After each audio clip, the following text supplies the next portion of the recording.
All right, guys, good morning. Welcome. It's a new week. It's Monday. Let's get going.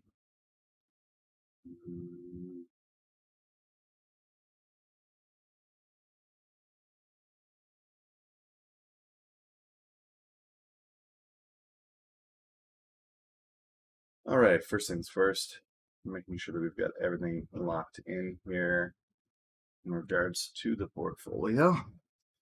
So everybody can see what's going on. Friday, we went from 3 stars to 1.5. What's up, Techie?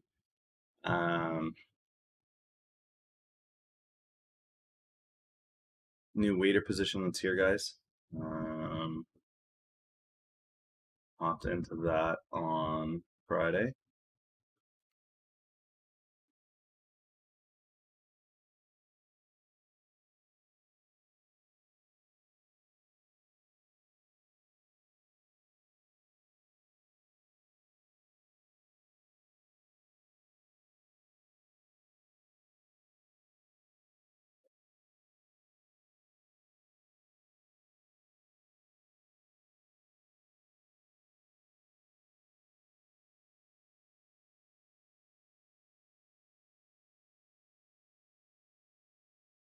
It's 1,500.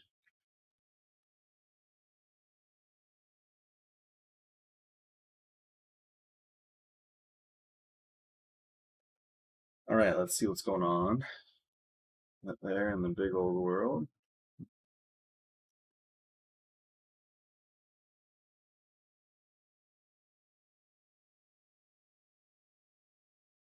As of last week, guys, we spent another $100 billion. That's picked up another 100 billion. Guten Morgen, here. How goes it? So another 100 million. It looks like most of it was in mortgage-backed securities. Almost approaching that 2 trillion mark on that. So really interesting to see us pass that threshold. I think we'll probably pass that threshold this week. But the Fed continues to spend. As promised. Friday it was another 15 billion, but I think given how the market performed, we're going to see some interesting numbers today for sure. Let's go to the markets. That's a lot of red.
All right. Ted. Yeah, I mean, you're not wrong. Um, with so much of the news being driven that way right now, surprisingly, the trade deal hasn't really affected the pre-market. We're up.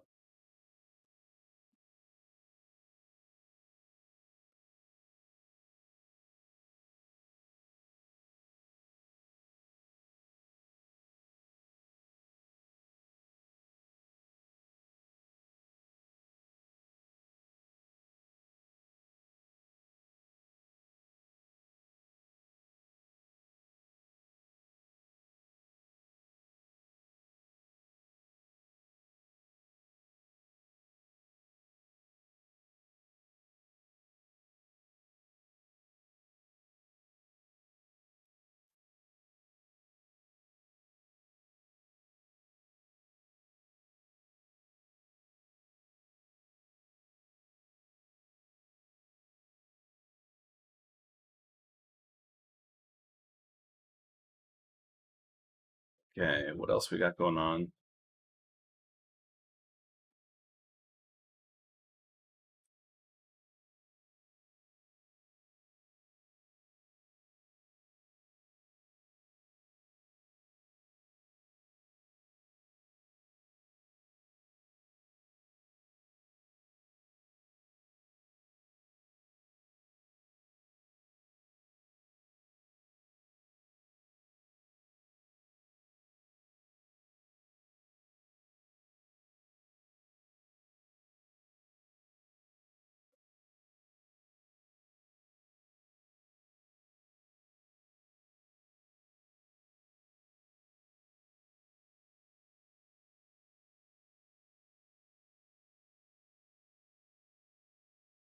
Bunch of bio IPOs.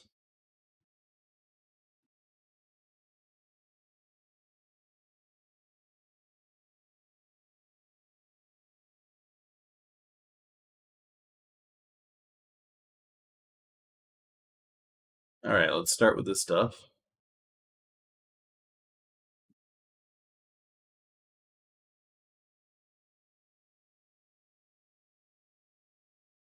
Now that's ballsy. Four gunmen attack the stock exchange, they get shot, and the guys keep trading. They don't stop. I don't know, we'd say the same for the exchange here. That's the exact response you should have to a terrorist attack. Is you didn't do anything. You didn't even stop the market for a day.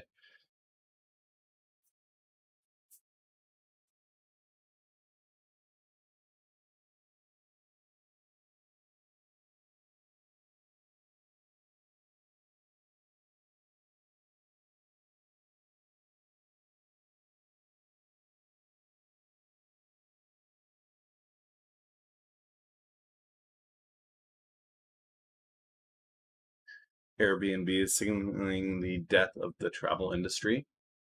That people won't go further than proximity from their home.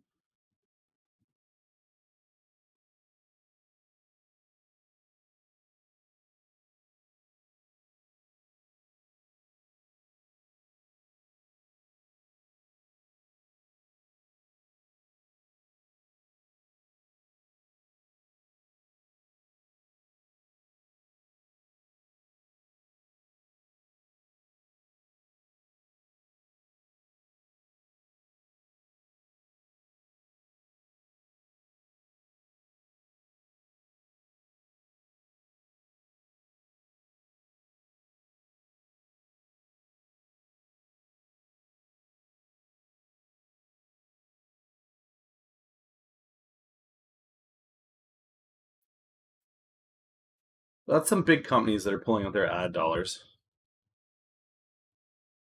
So Facebook's going to take some heat into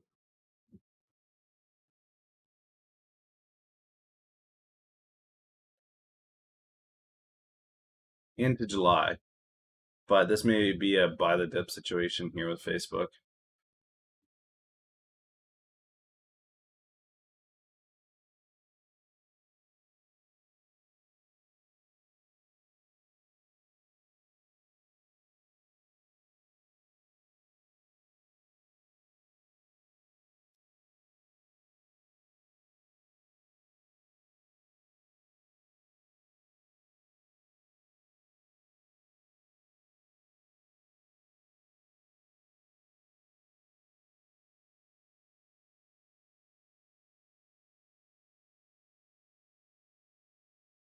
Okay, here's all the companies that the Fed is buying into. See if there's anything that really pops out here. Activision.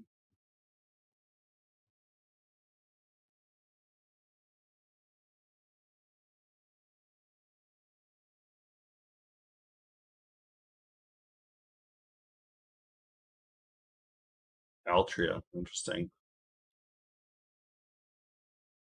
Oh, you guys probably can't see this. Hold up.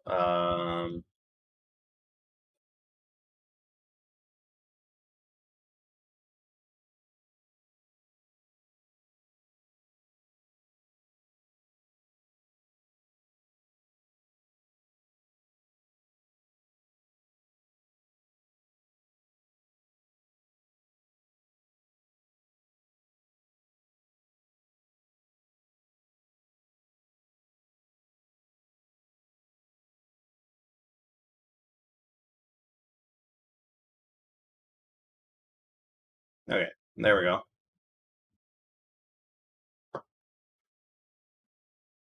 Should be able to see now. Yeah, this is pretty exciting. This is so what we're looking at here, guys, is a complete list of what the Fed has been buying up with its bond purchases. Um, so just going through to tag anything that really pops here. So Abbott's there, AbbVie's there.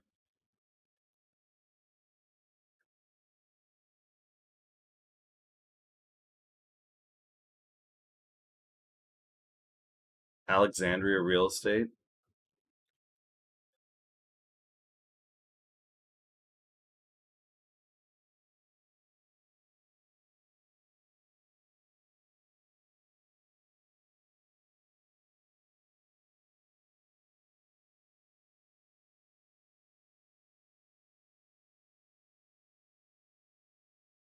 Anheuser-Busch. Yeah, that dip on Facebook, I think, is going to be real.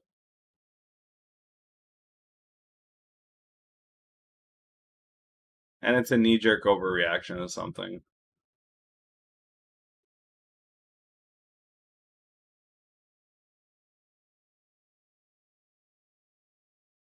Berkshire, Boeing, of course, BMY,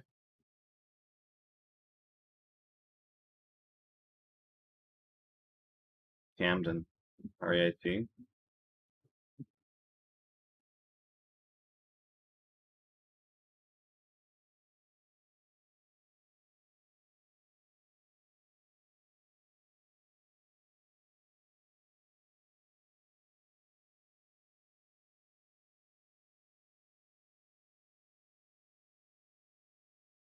eBay. Interesting.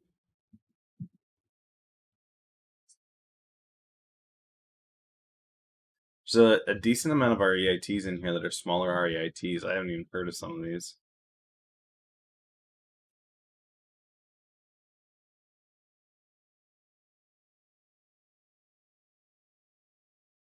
Home Depot, HP. That's interesting.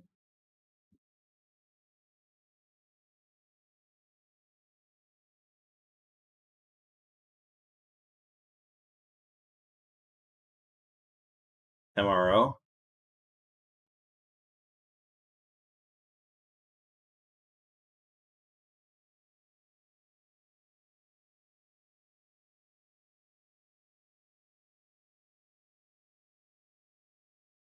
notably lacking here is MFA.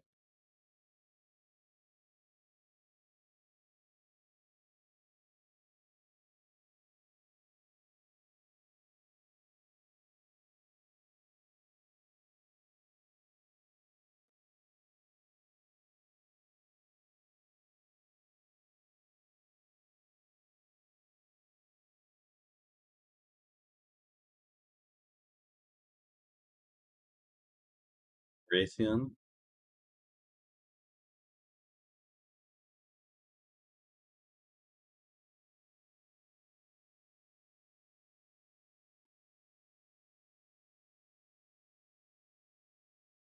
Toyota. Was Tesla here? No.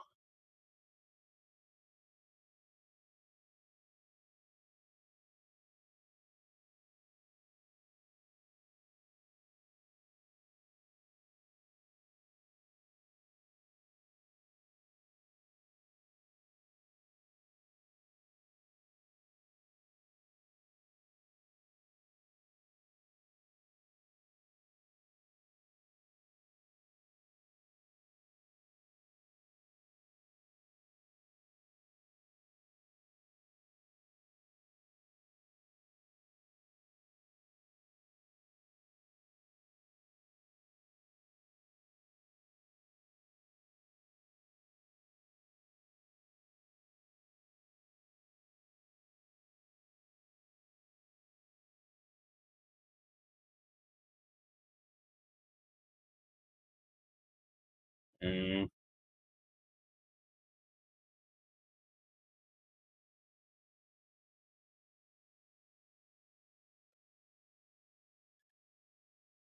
Okay.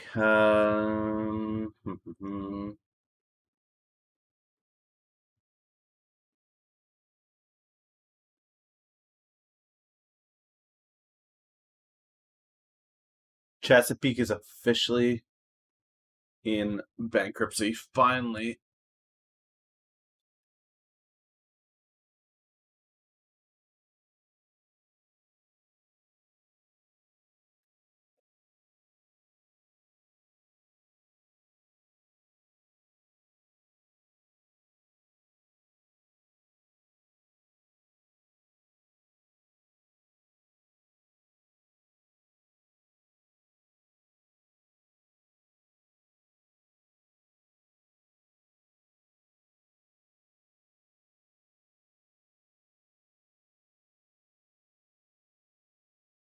Interesting.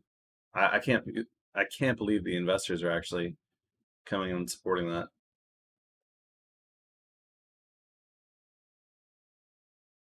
AstraZeneca, another 30 million doses in Brazil.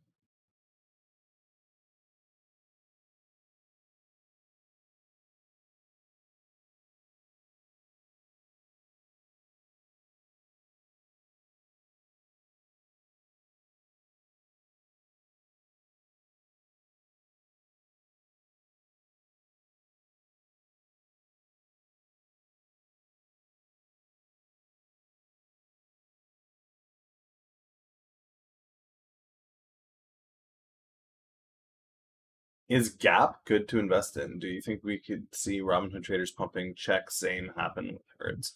I think it's a possibility for sure that we've got to be aware of. They seem to be hopping on bankruptcies. It's really scary for me actually that they're hopping on bankruptcies, but um,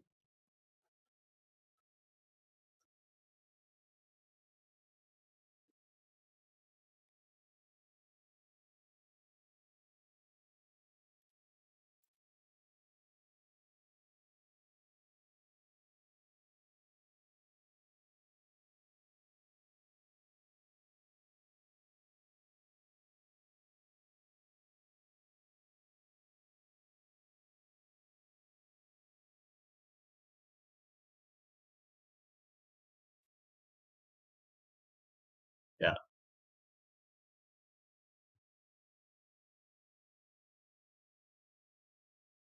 I mean, it is a little bit more expensive, but I could definitely see that chase happening there. Is Gap good to invest in? Where when it comes to retail sector, I am not a fan of pretty much anything out there at this point. Um,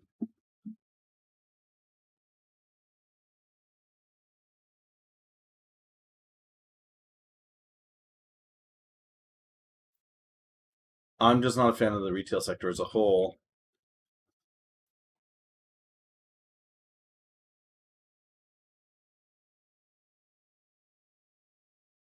They're coming back up. I wouldn't. I really don't like the retail sector. 29K.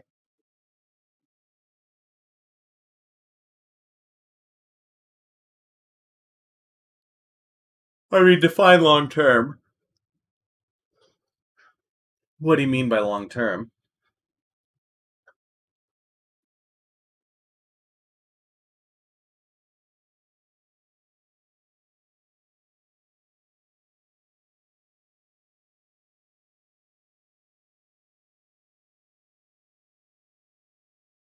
All of it. Yeah, all of it. MFA is a play into probably December. DMPI is 6 to 8 months. OCGN is a year plus. Waiter is, I guess, Waiter's probably my shortest play, and that's into August, which isn't quite 3 months. But Waiter could be a hold right through to the end of the year, so that could still be. Um,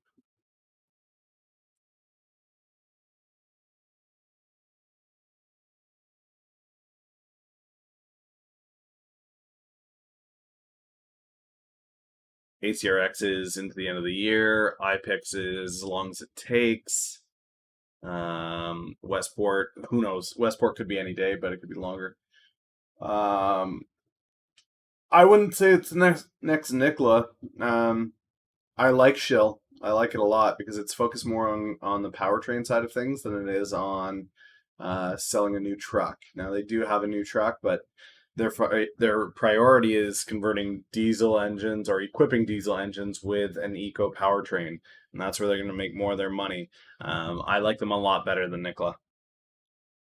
A lot better than Nikola.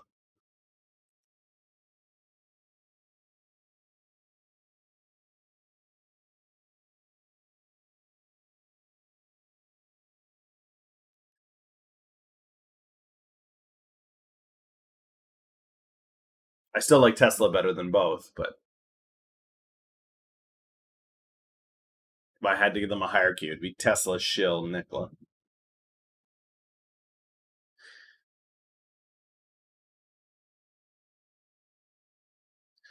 As of today, the FAA and Boeing are working to recertify the 737.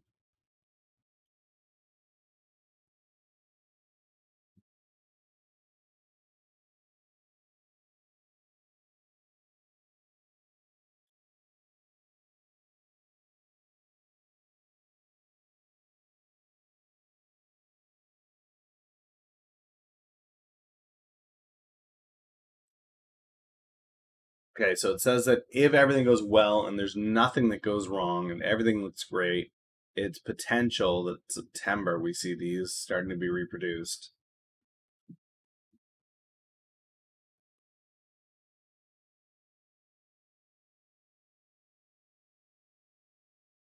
Interesting. Boeing's got 800 planes sitting in a hangar, and I'm not sure who they think is going to buy those things.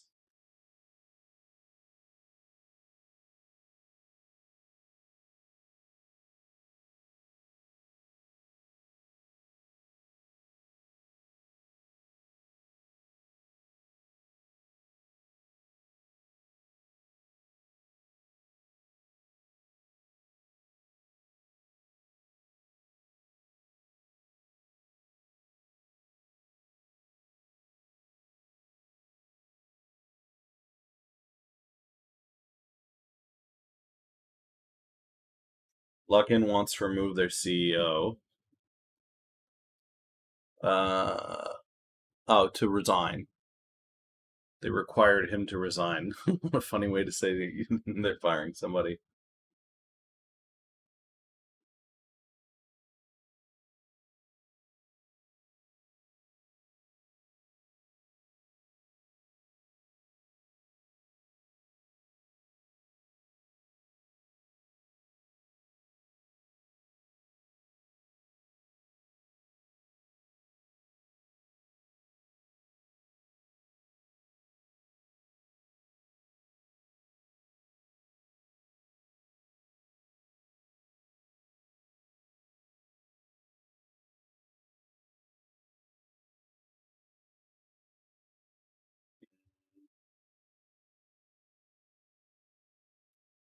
Me smells more trouble for Luckin Coffee down the road here, folks.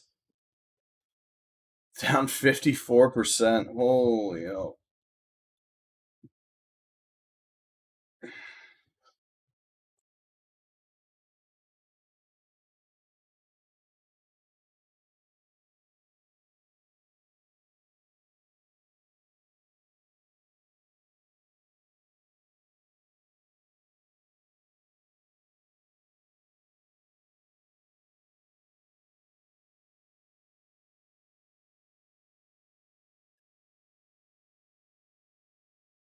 Okay, so Delta's forecasting 2 years until they return to their pre-COVID levels. So that's a long, that's a significant wait.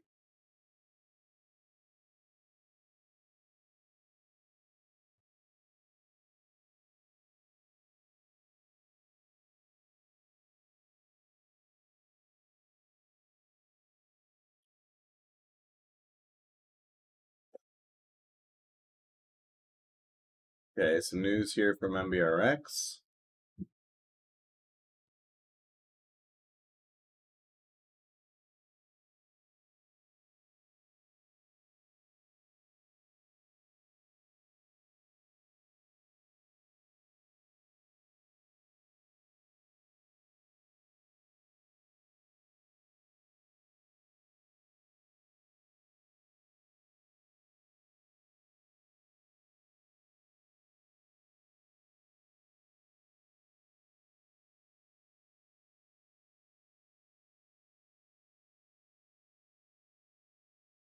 All right, ACRX has a article I want to break down here. What else we got? Orphan designations.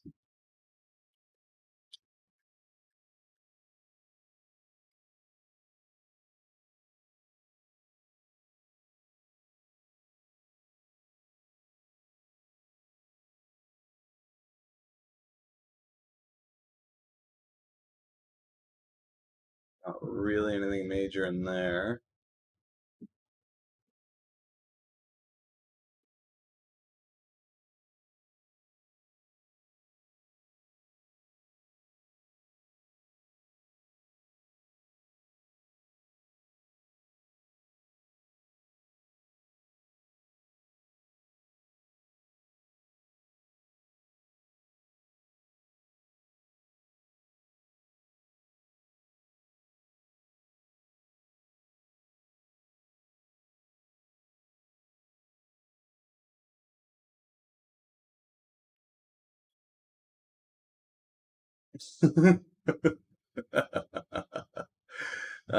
Yeah, I mean, Luckin's right up there, guys. Luckin's one of those standing examples of why we don't touch Chinese stocks, right? It's just no good.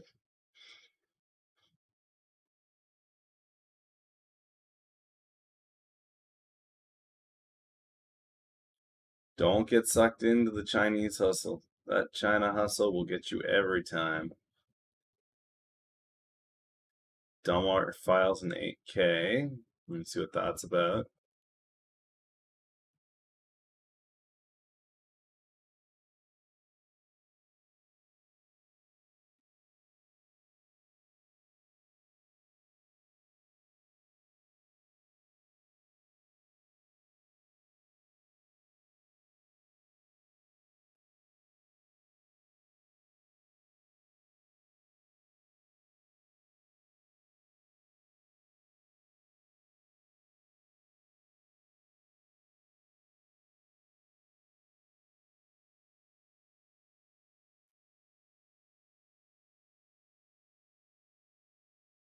CGN news. Waiter.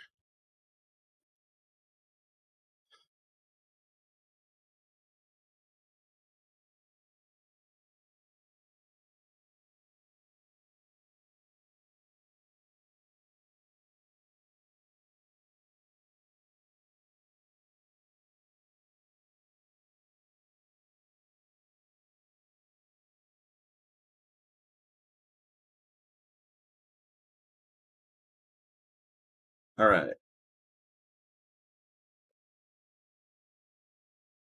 Waiters doubling their delivery zones in South Carolina.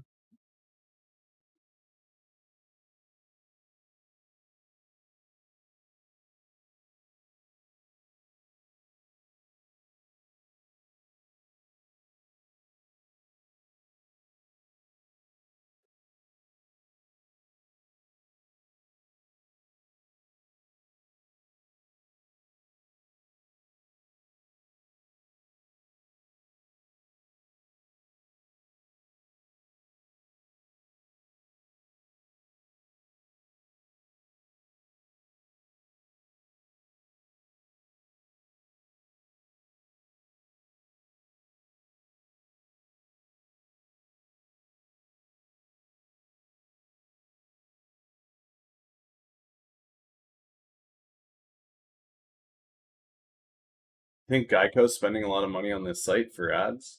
Damn, look at this.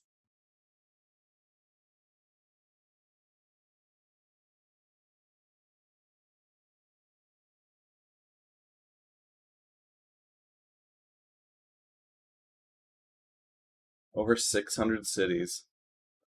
Oh, I'm so excited for earnings.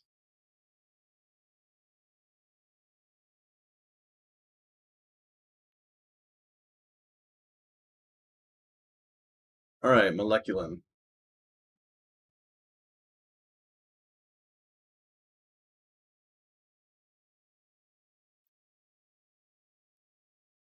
See how MBRX is doing pre-market.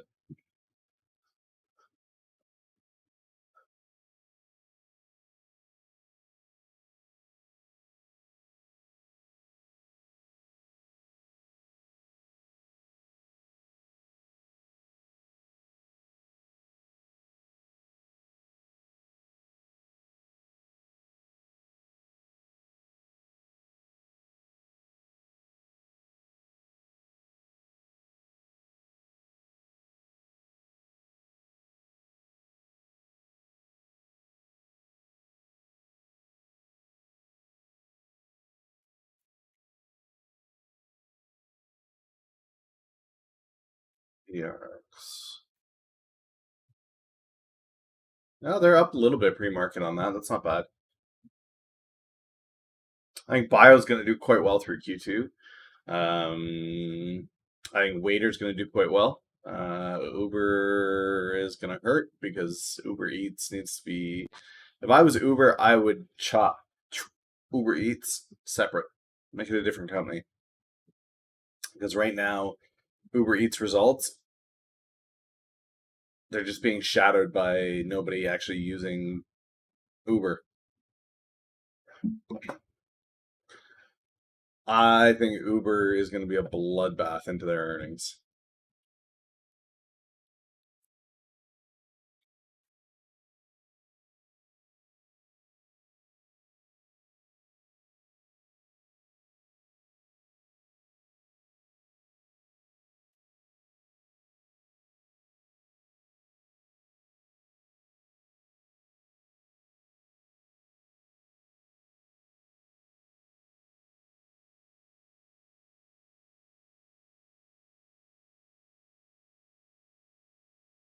Yeah, the surprise on the earnings per share that's coming in here is coming in as a result of Uber Eats. It's not as a result of their ride hailing or ride sharing service. I think retail saw that initial spike, so it won't hurt as bad as Q1. Retail had the government checks come out, so that's going to be that money for sure. And then automotive, what we're seeing is people buying used cars on 7-year no interest loans. So I'm not sure that that's sustainable, but at least they're selling cars again. The energy sector doesn't know its head from a hole in the ground.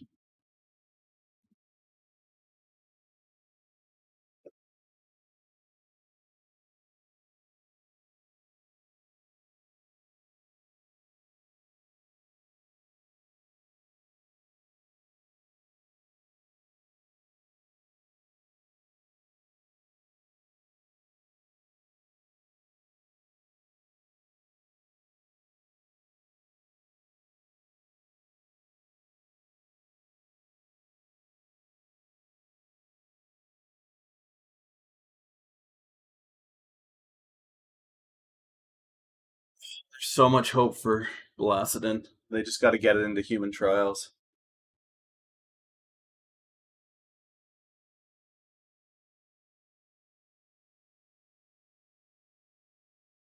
Okay, 2 drugs, DSUVIA, disintegrating tetraphase deal.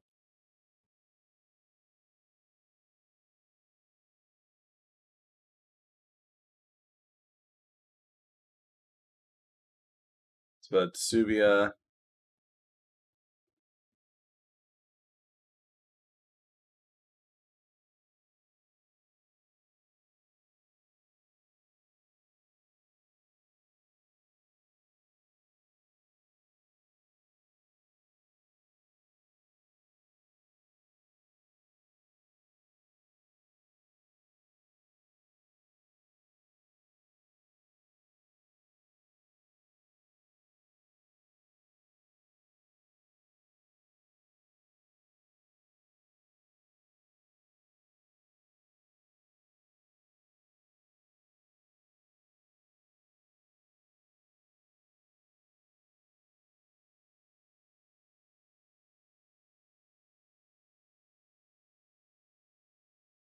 Okay, so this is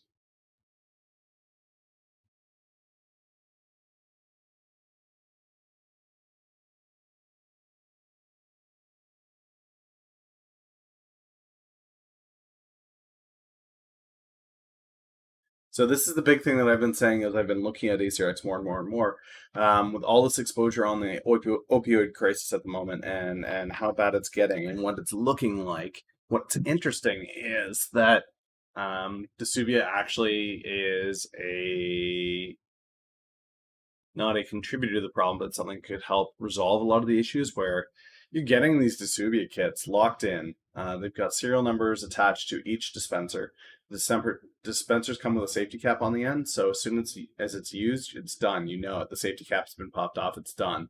And then there's a sign out for each individual dosage. So if there's a dosage missing, you just check who's on floor during that time, and bam, you've got a much clearer picture of who's taking your opioids and using them for personal use. Um,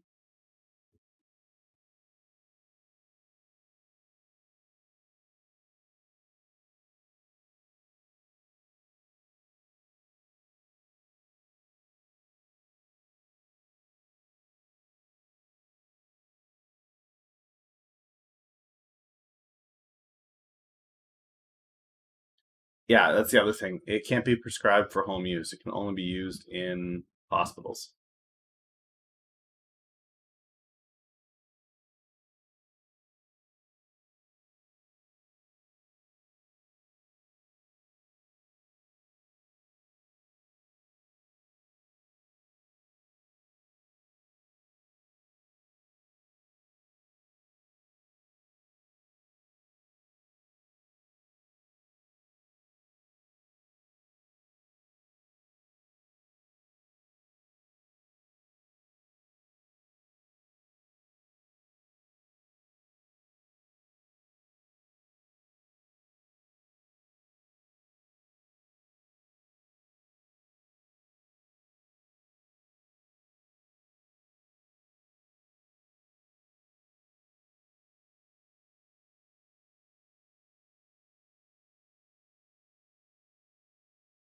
Okay, so here's the follow-up question in regards to ACRX's uh, SKO approval, their milestone C approval. The positive out from milestone C really signals the completion of the project and its transition implementation. Transition now allows for DSUVIA to be added to the joint deployment formulary. So we expect that over the next few months, so not only will the U.S. Army include DSUVIA in their SKOs as initial orders from other branches of the government will be able to add DSUVIA into their medical kits for deploying troops as well. We haven't accounted for that in the estimates we've provided to you. So they're not even including the other branches yet in their estimates.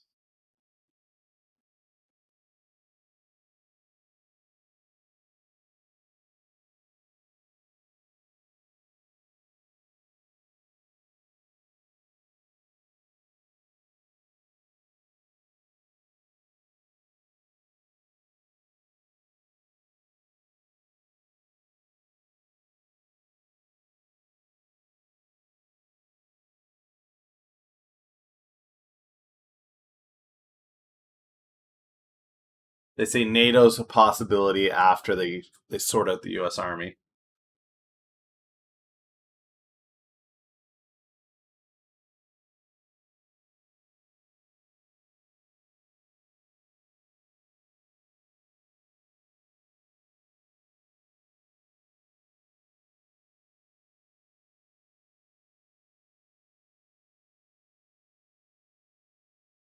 And that's just it. So this play is a Q4 2020 play. Long holding, much waiting. All right, all right, all right.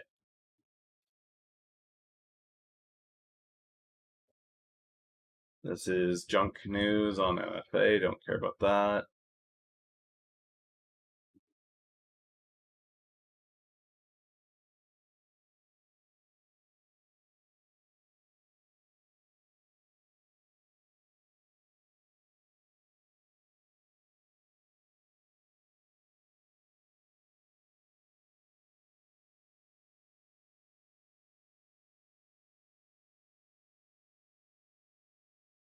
This is just announcing the merger between Del Mar and Edgaro.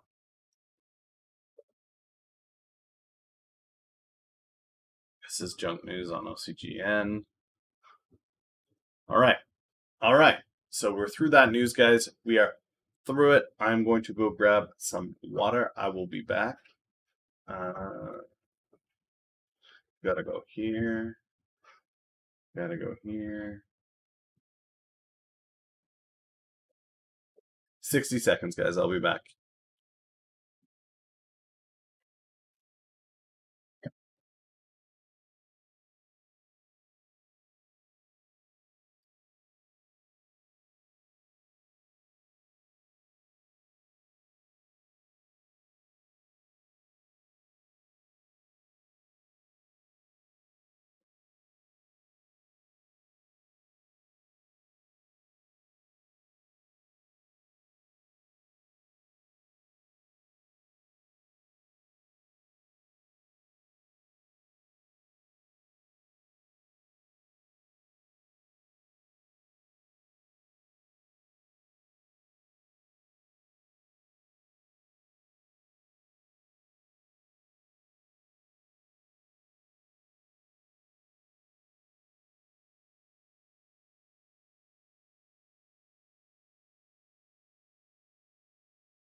All right, guys, we're back at it here. Let's see what is going on.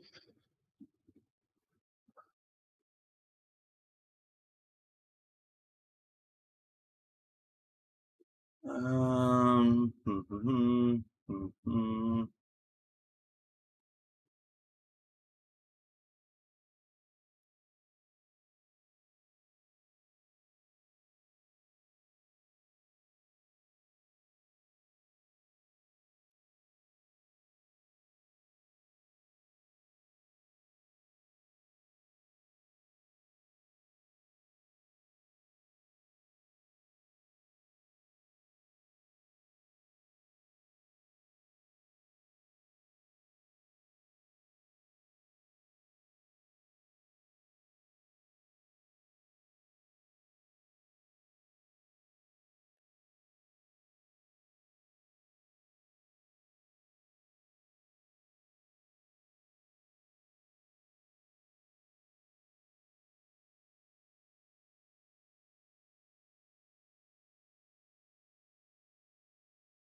Nothing popping crazy early, but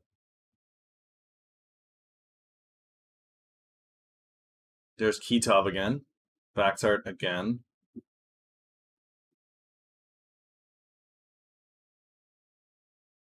Damn, American Airlines is $12. CBLI.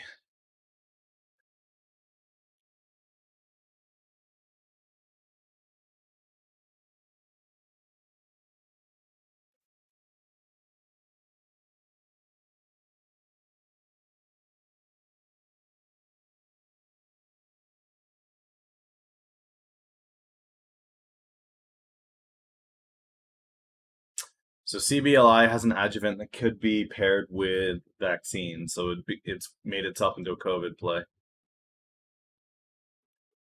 Up 147%, down 24 pre-market.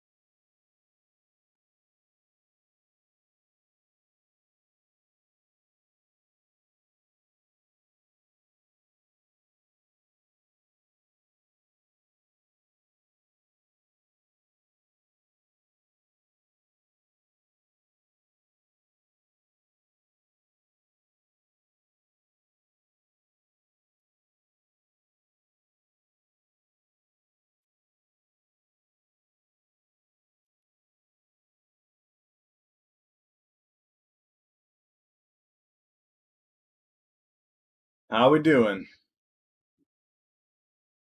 All right.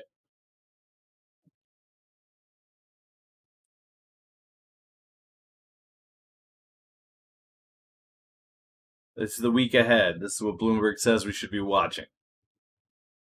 Jobless reports on Thursday. Powell's in front of the. Oh, Mnuchin and Powell are both in front of Washington again on Tuesday. How's it going, Levi?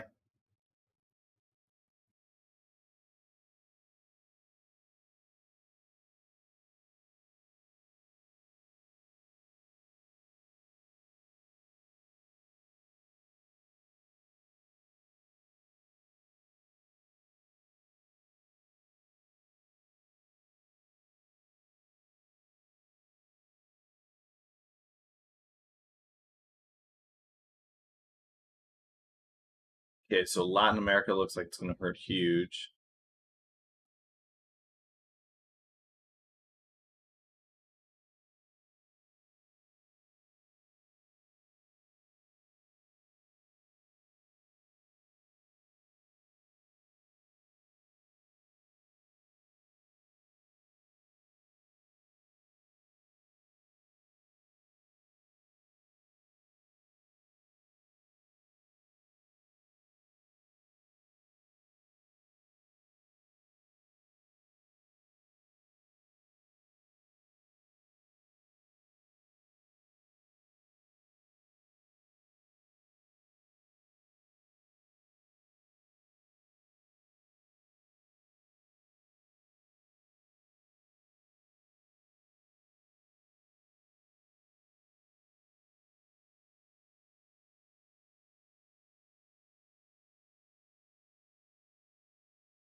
I mean, that's a good realization to have, man.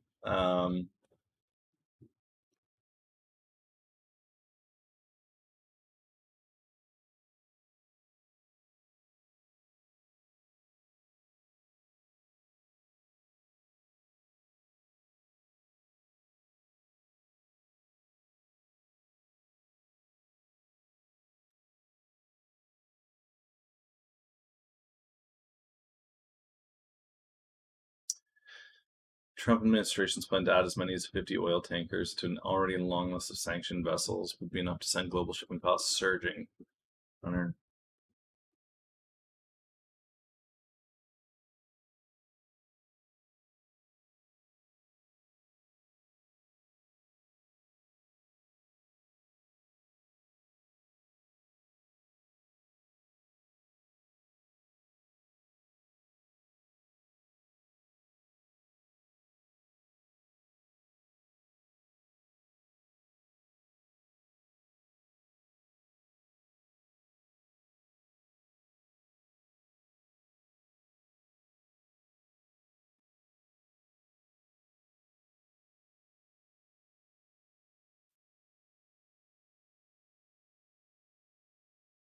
Yeah, it's.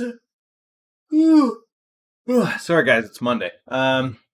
Yeah, my thoughts are that insider purchases on ACRX mean very, very, very little. Um,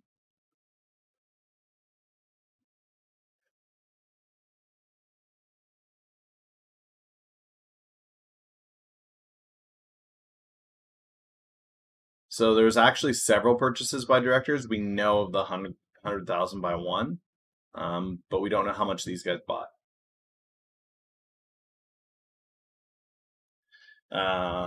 I don't see them buying more stock as a sign that something imminent is coming. Um, if we look back to is 10 months ago, heading into milestone C, that's about the same thing that we saw. So I think it's really a waiting game because it's not on their schedule; it's on the government budget schedule.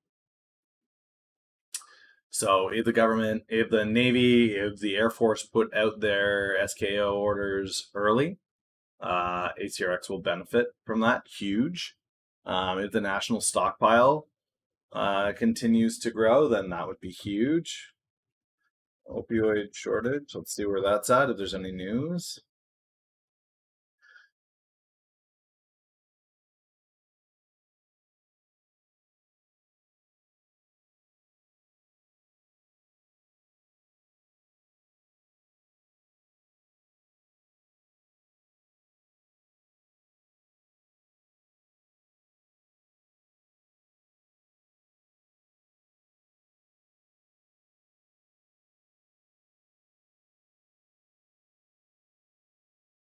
Individual hospitals, large healthcare systems are either preparing for or already in the throes of the supply chain deficiencies resulting from the pandemic.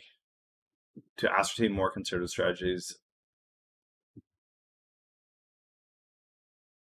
spoke to somebody, John Hopkins.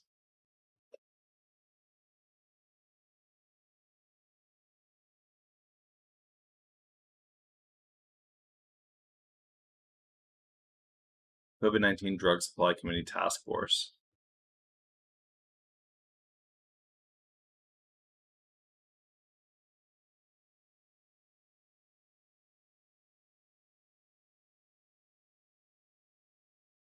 Okay, so they've been using methadone, fentanyl.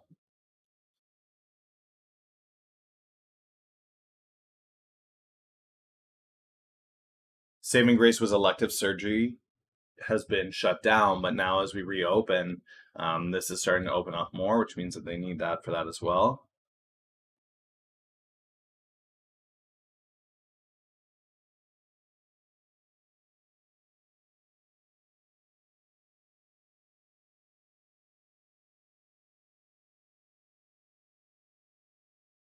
So instead of IV opioids, consider oral, which is huge because that's exactly what ACRX makes.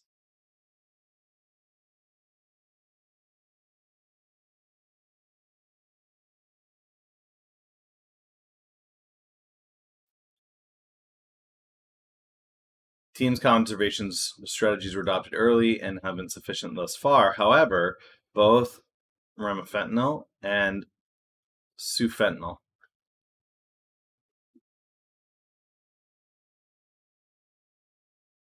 Sufentanil sublingual tablets, DSUVIA, another potential option, is not in use at her facility, but is an option.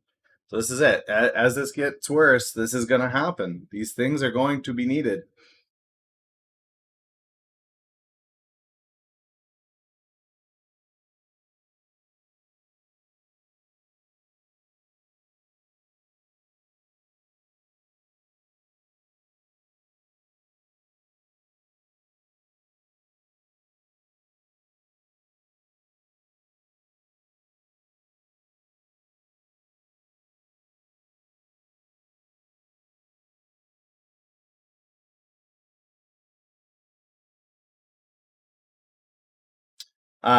This is what they're saying. They're saying that currently they're not using it. However, this specific hospital, this one hospital, is saying that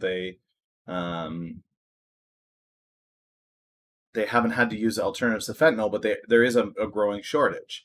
So, however, both remifentanil and sufentanil are being made available as options. I don't know why they put a period in that. Are being made available as options for acute pain patients. So the IV sufentanil is currently sufentanil sublingual tablets. Another potential option is not currently in use at her facility. So while the facility isn't using it actively, it is there. They are aware of it. And I think it's only a matter of time where IVs become unrealistic and these oral opioids become more and more of an option.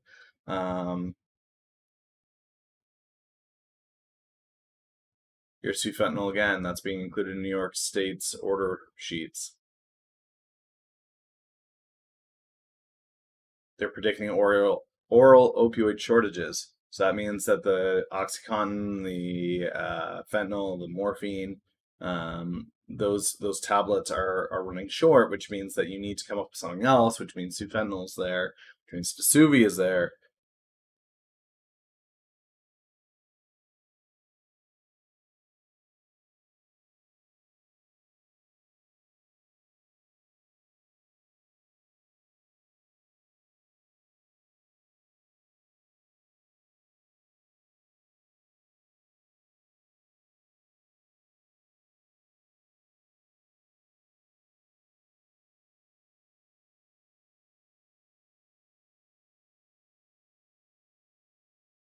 The use of ketamine is a bit of a problem.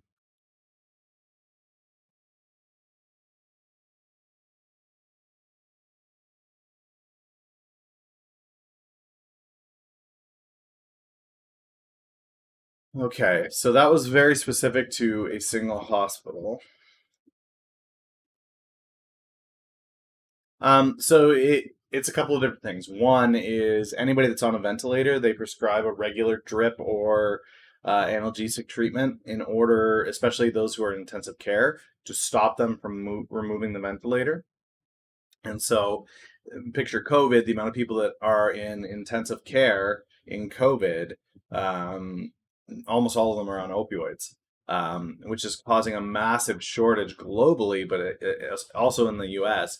If you consider New York State alone, right? They just don't have the amount of drugs needed, especially injectables. Those are out the window. As we reopen, apparently what we're seeing get worse in the pandemic is the stuff that's easily stealable from hospitals is the fentanyl and the morphine because they come in the drip bags, right? And so what people are doing is they're taking these drip bags that are supposed to be used for pain meds, and instead they're hooking up a bag of saline, so essentially salt water, and saying that it's morphine, and then they take the bag home, sell it in the street, and that's how we have an opioid crisis. But people are literally stealing the opioid bags, the IV bags, from the hospitals. Um, yeah.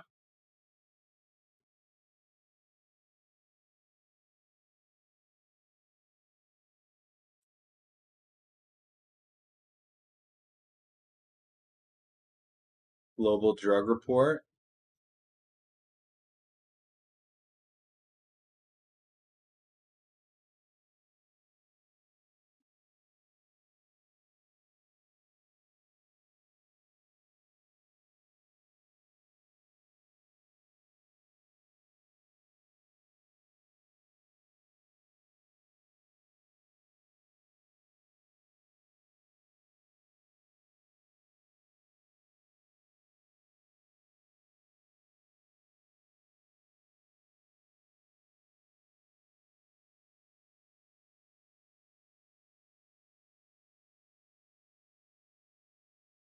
Yep.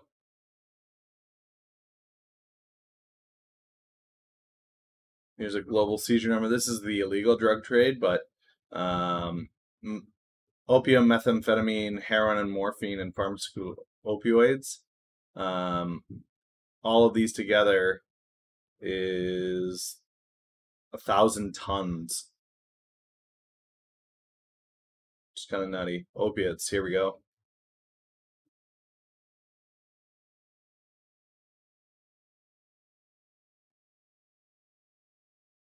58 million opioid users, 30 million opiate users. Um, 722 tons of heroin.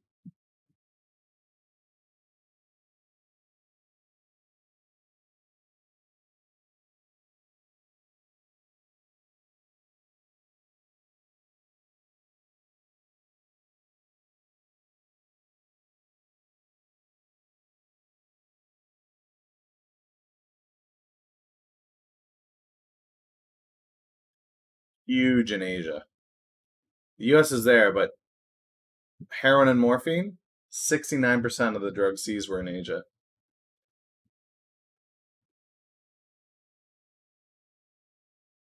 Most of the American heroin's coming out of South America, Mexico, and Central America, which isn't surprising.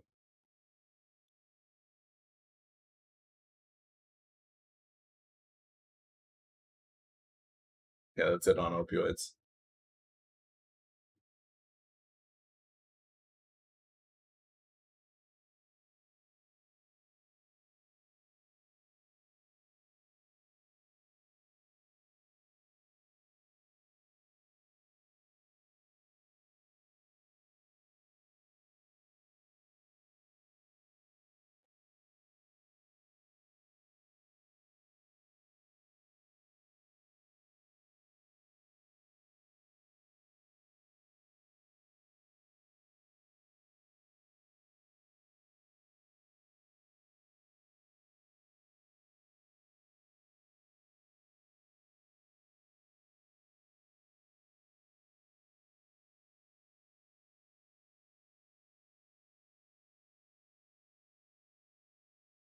Even the border between the U.S. and Canada is closed. They're saying that it's still coming through. I think the market wants to be green today. I don't think that it liked finishing red. So yeah, I think there's a good opportunity for that. For sure.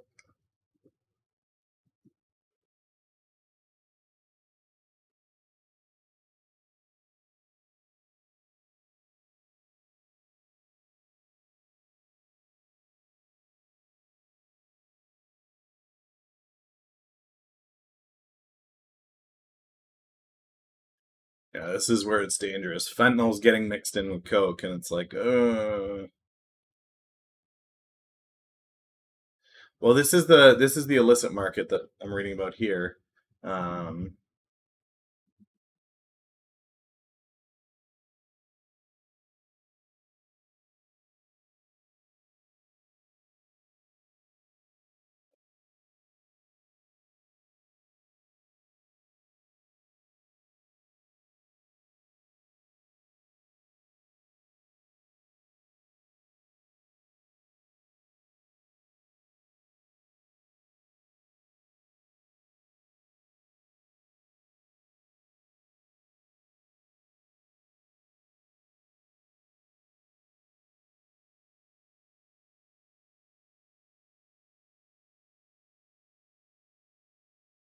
Pfizer used to be a big opioid company.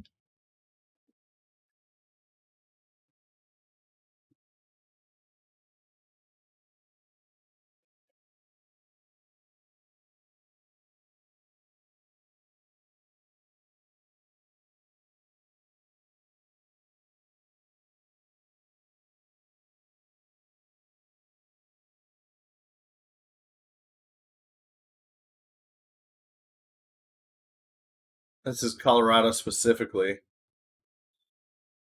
so it's not. I mean, it's great.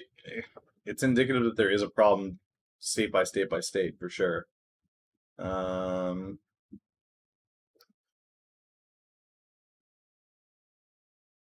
they expect there's a doctor shortage at 54,000.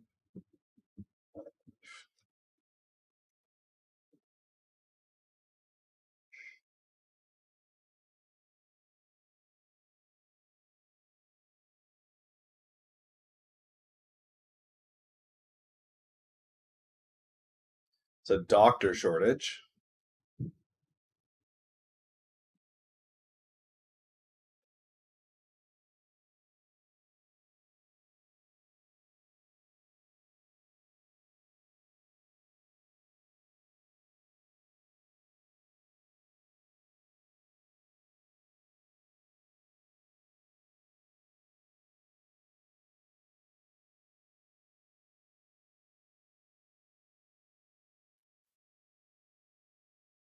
No, no stimulus updates.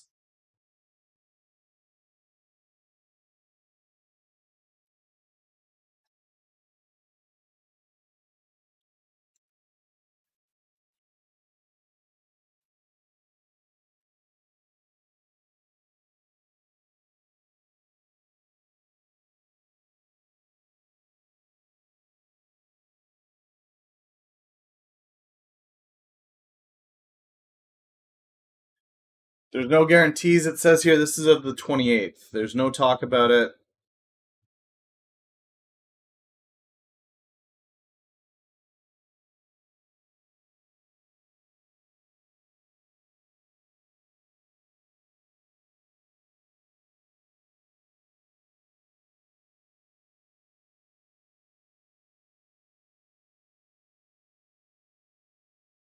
Trump is largely supportive of another round of payments. He's been vocal about giving Americans more money.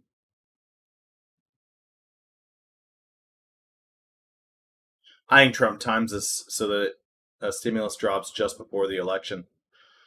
I think September, October is what he'll be aiming for, honestly. Um,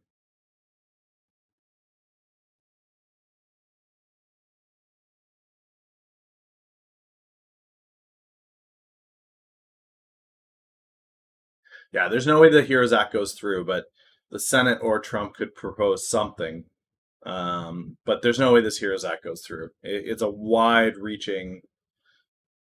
The HERO Act proposed another $1,200 check. Kamala Harris is recommending $2,000 a month. Same with Ro Khanna.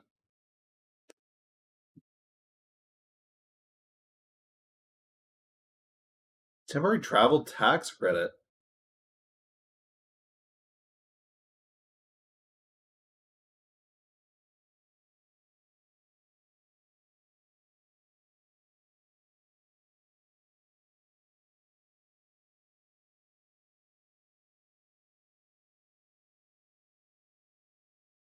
McConnell says a second bill would be narrowly focused and not exceed the $1 trillion mark. CARES was at $2 trillion, and HEROES Act wanted to spend $3 trillion.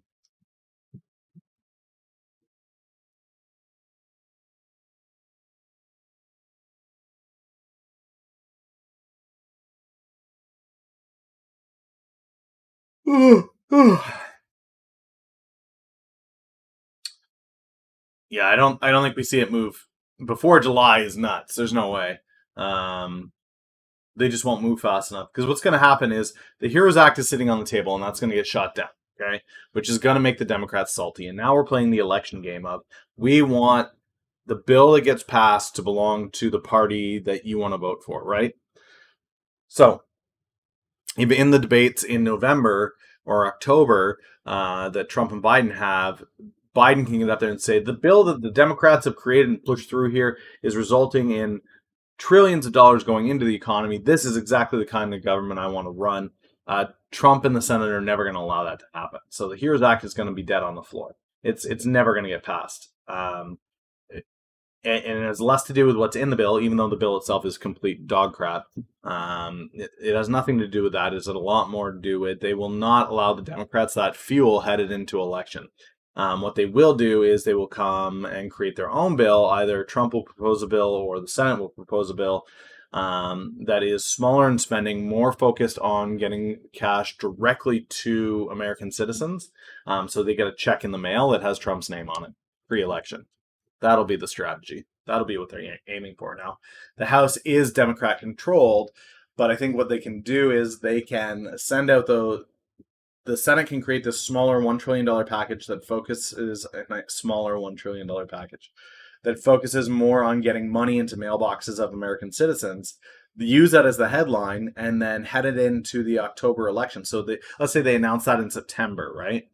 September, it hits the Senate floor. They debate it. They show it. It goes through. It gets voted through. Fantastic. Perfect. Then in October, it hits the House floor. And at the same time that the debates are happening for the presidential election, now you have a bill on the floor of the House, the Democrats, and the Democrats are left with two bad decisions. One, approve the bill, right?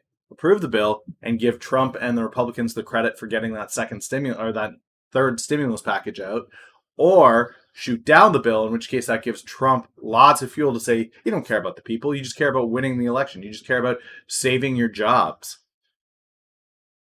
That would be the five-head play I see coming.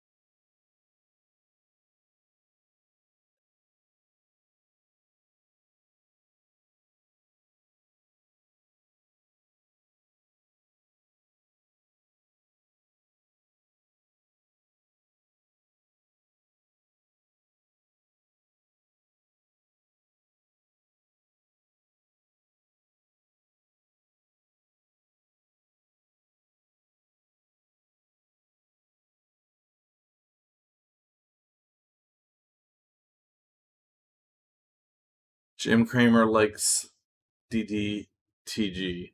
Okay. Oh no, why is Hulk Hogan trending?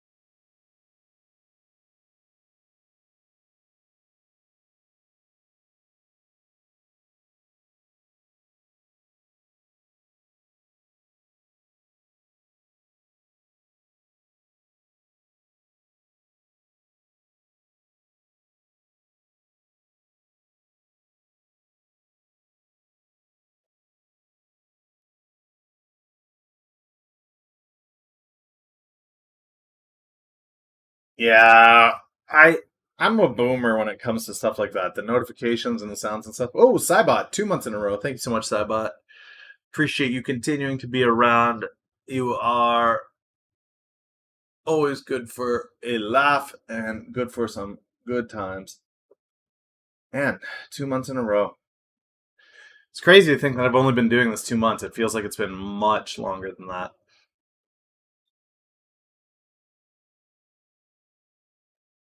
Okay, pre-market.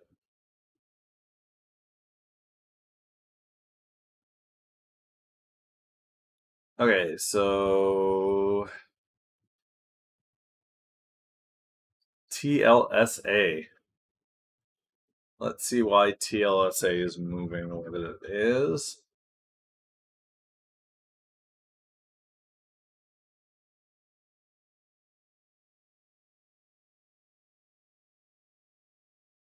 Proprietary platform tech, CD3 protein complex T cells, first ever patent to be granted on anti-CD3.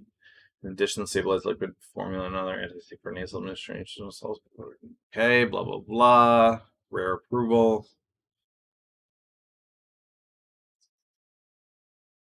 Okay, so this is for Alzheimer's, guys. It's an Alzheimer's drug.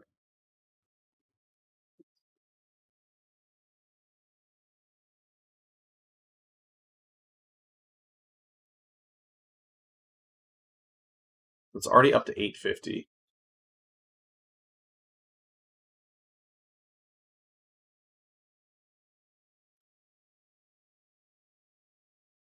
Um,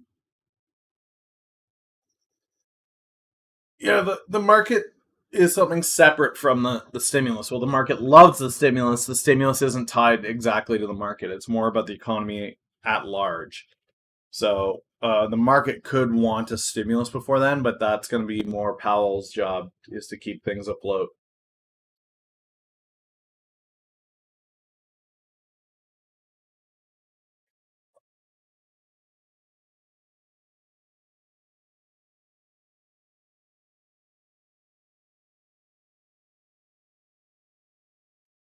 Yeah, we were reading about opioid stuff, and it was actually named in one of the articles that we were reading, where the shortage is getting worse and worse and worse and worse and worse. So, yeah, ACRX is there. People are talking about it.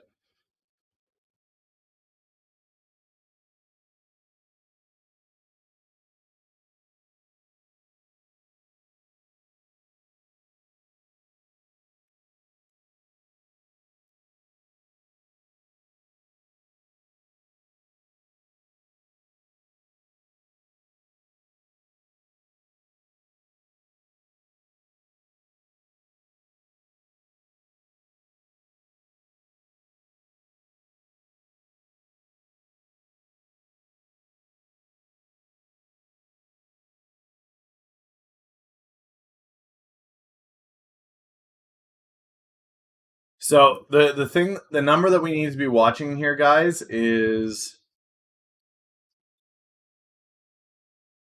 let's do the John Hopkins COVID map. Okay, this is the number that you need to be watching.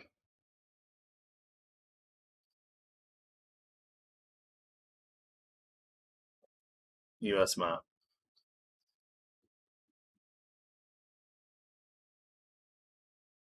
Up, big up. What's interesting is how these top states here are still relatively untouched by this thing. Oregon as well. Washington, California, Oregon's untouched. Utah's got a little. Well, this is Nevada probably. Utah's untouched. Wyoming, Montana, Wisconsin, largely untouched. Up here in the Northeast, largely untouched. But this is a serious outbreak along the coast, right?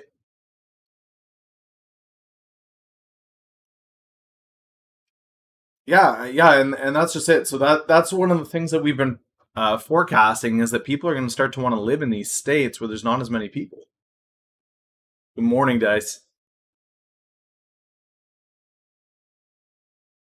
coming out of this, people aren't going to want to live in these centralized hubs full of people that are quick to. But I mean, that being said, New Mexico is lighting up like a Christmas tree, and it's not really.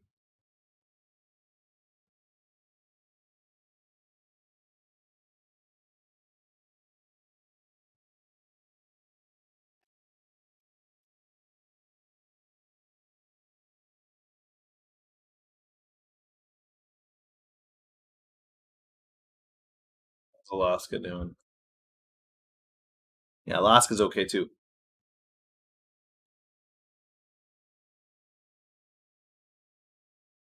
Now, what this does mean down here, guess which company provides a lot of the food services down in these southern states where this outbreak is?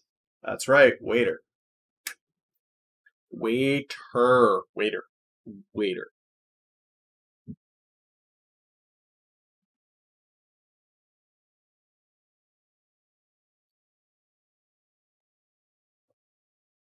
I think we're going to see some pretty phenomenal numbers out of waiter. I really do.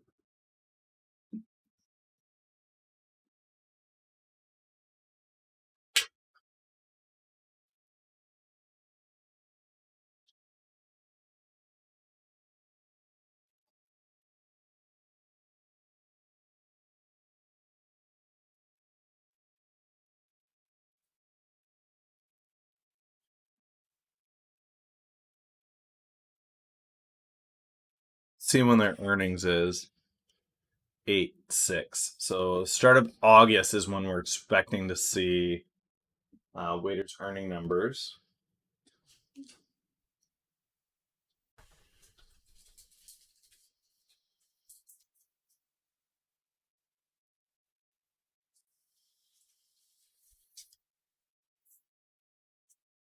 What do they own? Waiter? Waiter is a food delivery service like Uber Eats, but they are specifically in the southern states. So let's pull up the website here.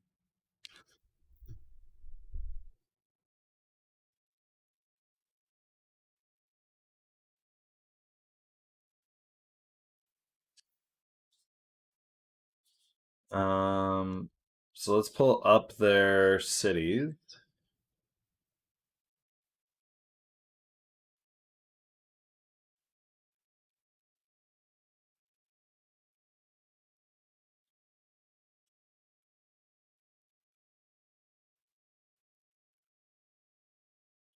Yeah, I get it. I get it.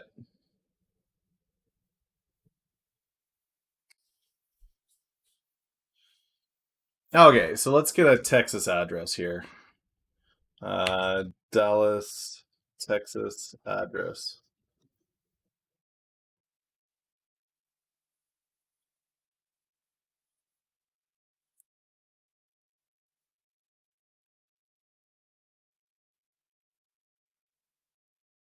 1910 Pacific Avenue,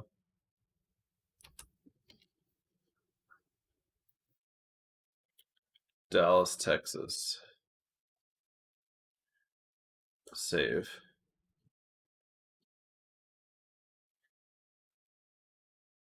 Oh man, I just want your map.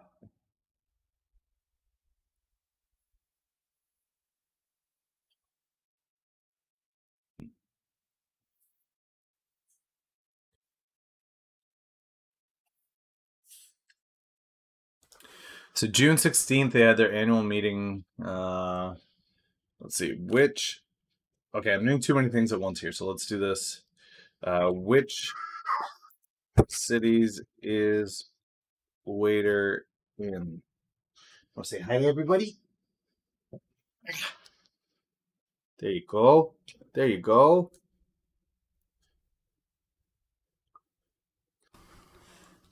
Ooh. Mwah. Cities throughout Georgia, Texas, Louisiana, Mississippi, Arkansas, Alabama, Tennessee, and Florida.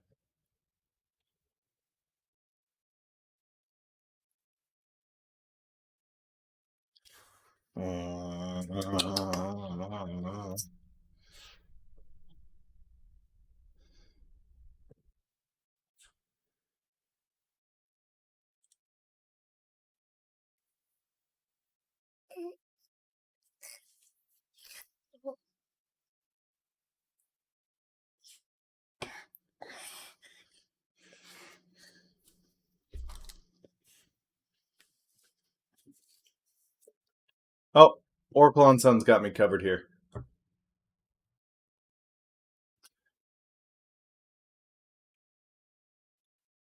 Yeah, it seems locked on. Okay, here we go. Here are the cities. Okay, so Alabama, Arkansas, Florida, Louisiana, Georgia, Mississippi, Texas, South Carolina, Tennessee. It is the mini millennial. Yeah, they don't need to advertise as much as the rest of the guys because they're not looking to be a direct competitor with Uber Eats. They're looking to serve local communities and stay local. So small local restaurants that otherwise would get overlooked by Uber, they help them out. But what's starting to happen is they're now doing groceries and they're now doing alcohol. They're doing all of these different kinds of deliveries in these areas now. And there's actually certain areas where you can get deliveries from Walmart through Waiter. August is their next earnings. After their, so this is the thing that I wanted to pull up was their last earnings call. Unfortunately, it's just the live teleconference. They didn't have a printout or anything. Maybe we go to seeking alpha waiter.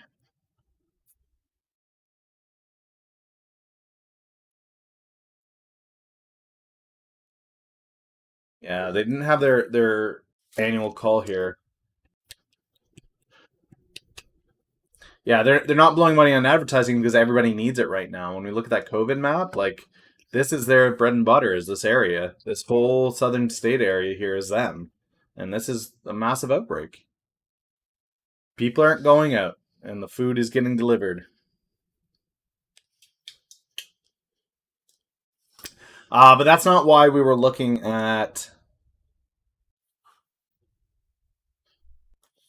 That's not why we were looking at this. We were looking at this to get an understanding of the severity of the disease. So not just where it is. So when you're looking at deaths, while the southern states may have a ton of people that are sick,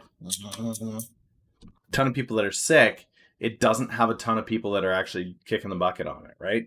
Down in Florida, there's a heavy population of it.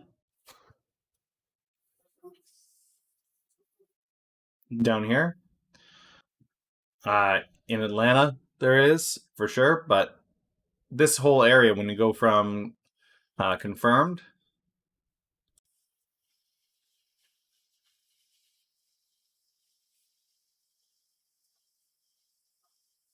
yeah, morning trifecta.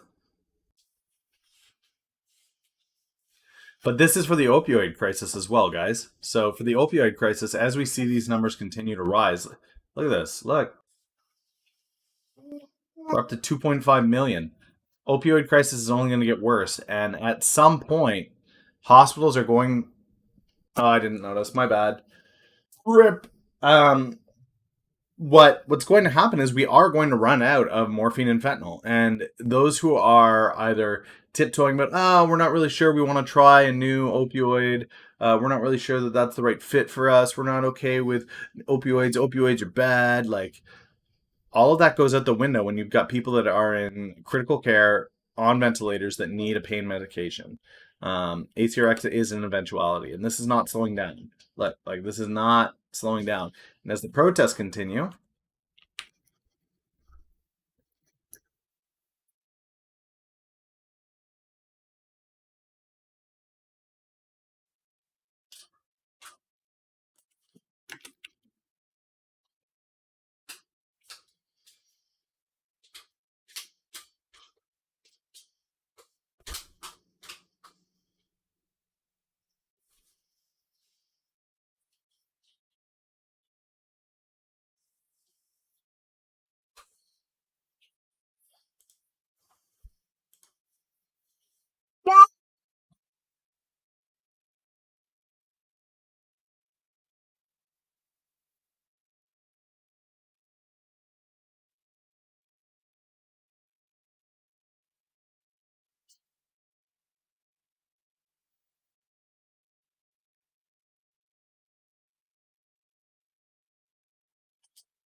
It's a lot of protesting.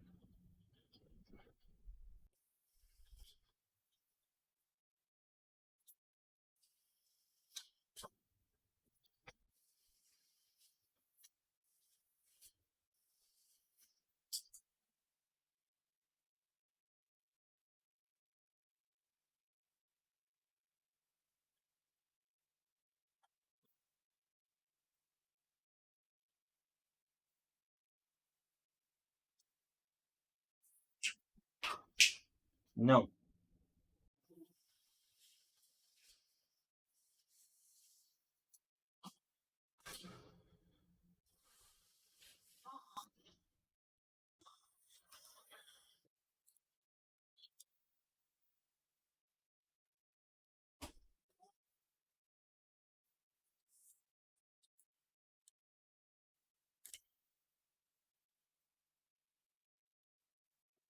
It's slowed down a lot, like a lot.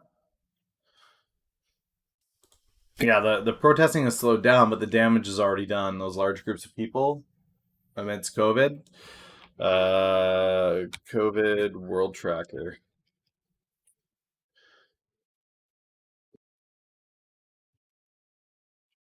So again, guys, this is positive. This is stabilizing.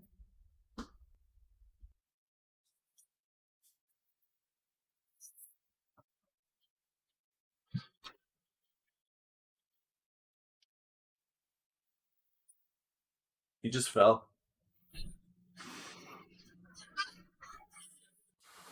Yeah, so the cases are still rising, but the deaths are stabilizing is a good sign. But when we break down the deaths, or when we break down the new cases, let's go 2 days ago.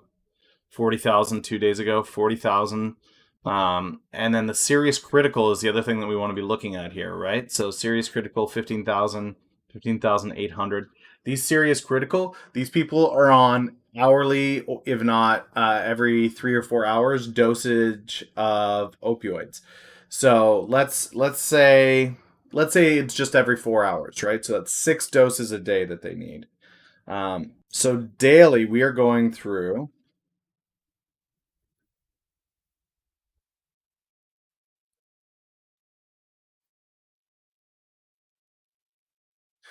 just for the serious cases of COVID, just the serious cases, we're going through almost 100,000 doses of opioids a day. Okay, amidst something that's already at a shortage, we know that there's already a severe shortage. So 100,000 doses a day of opioids just for the severe COVID, the serious critical COVID. Okay, that doesn't include the people that are on it already for pre-existing conditions. That doesn't include the people that are coming in from bullet wounds, uh, injuries from protests. That doesn't include the people that are doing stupid things out on beaches and in summer and required to have it. Right. They better get making more drugs. So the issue with that is every major firm is not focused on opioids. They're focused on the race for the cure because that's where they see the most money. So the big companies that would normally be the producers of this stuff, if we look at Operation Warp Speed, right? Operation Warp Speed.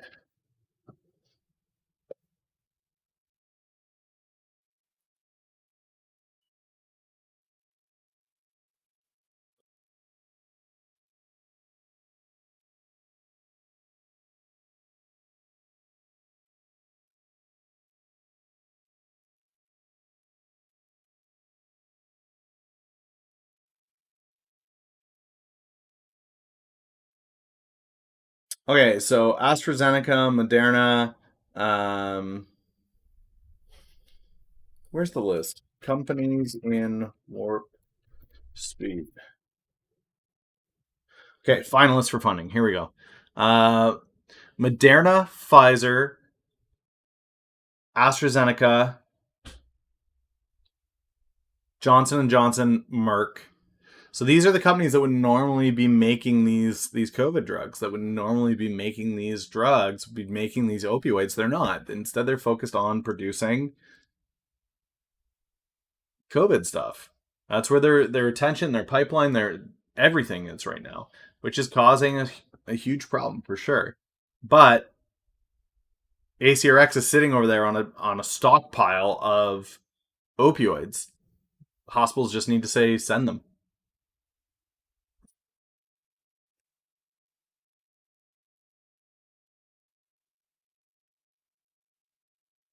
All right, guys, I just need to use the bathroom quickly. 60 seconds. I'll be back.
Okay.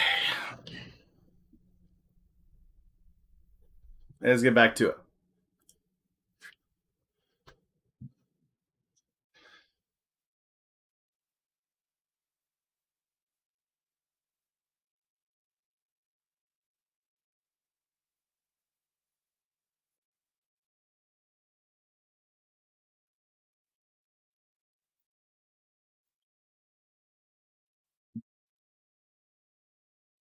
So this is another tool you guys can use. You're going to be trading bio, and it is an FDA drug shortage list. So this list breaks down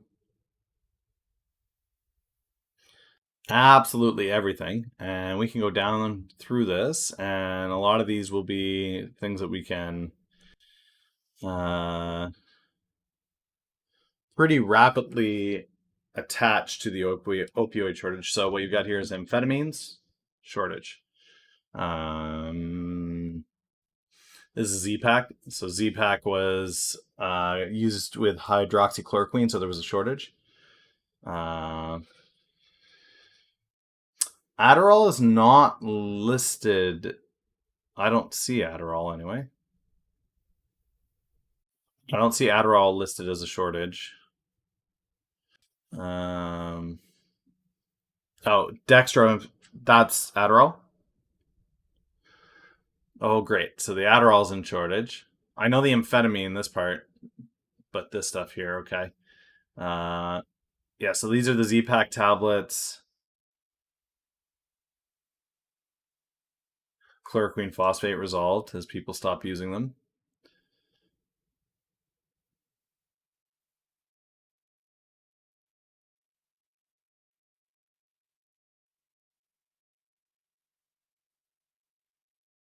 Epinephrine.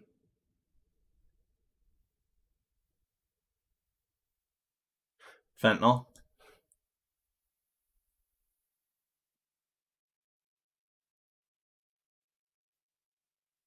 Ketamine. This was their. Is insulin good? GHI. Yeah, insulin looks like it's fine. But ketamine is what they were talking about using as a alternative to these opioids, and it's in shortage.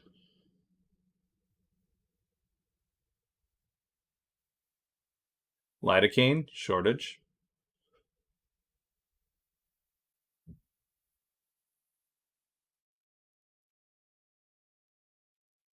OxyContin shortage.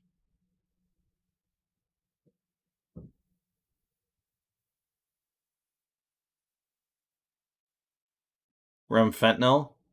So this one is not. This is it's not as potent as sufentanil, but This is the solution injection. So they have this available, remfentanil.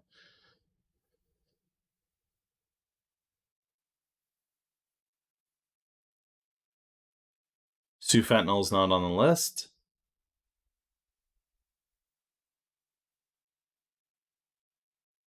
So yeah, most of the shortages here we're seeing a lot of opioid shortages. Therapeutic categories, analgesia.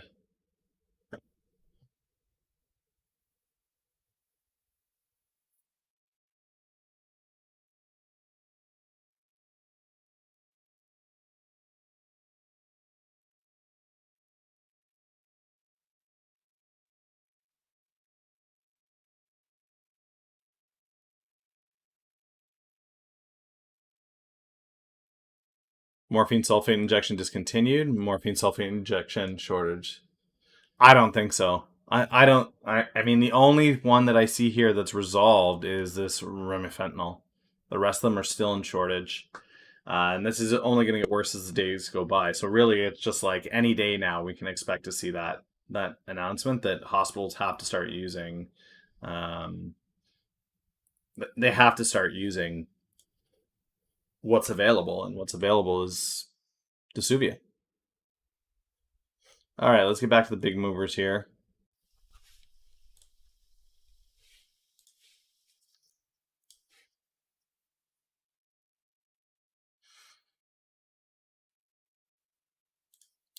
Bio High Tech, BHTG.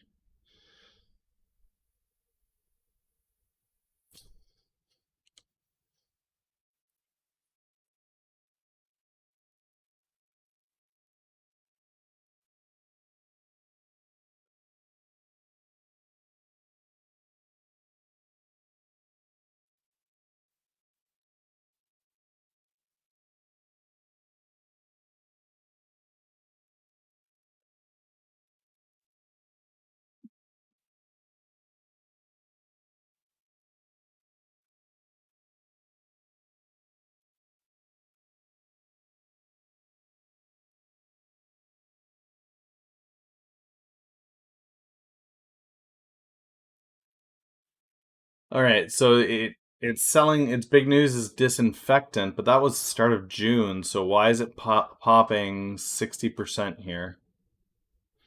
They missed on their earnings, so it's not an earnings play. This looks like a pump.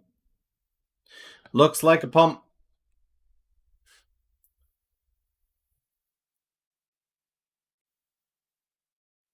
No news, no earnings.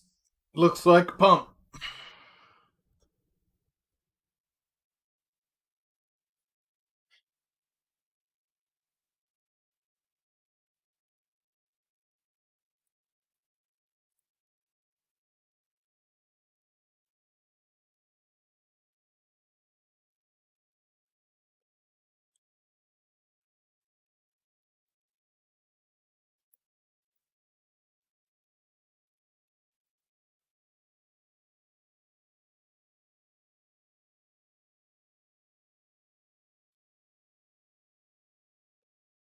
Somebody was asking me about this voxel thing. I haven't taken a look at it, but here it is up again.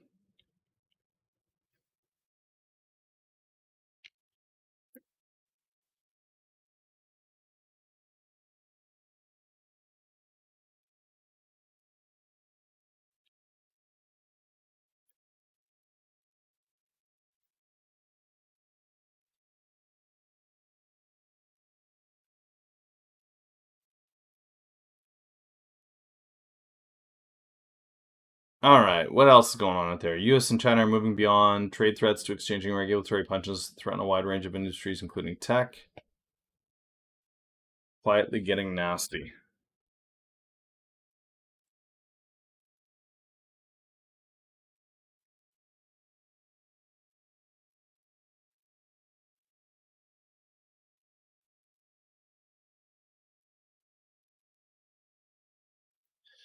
Okay, the U.S. and China are moving to create blacklist each other's companies, barred flights, expelled journalists.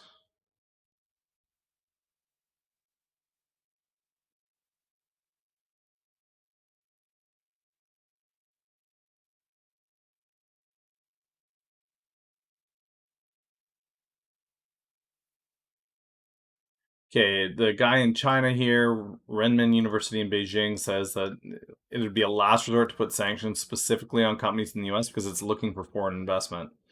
Um, Both of them are using. So this is saying that in the elections, both Trump and Biden are showing how American they are by how tough they're going to be on China.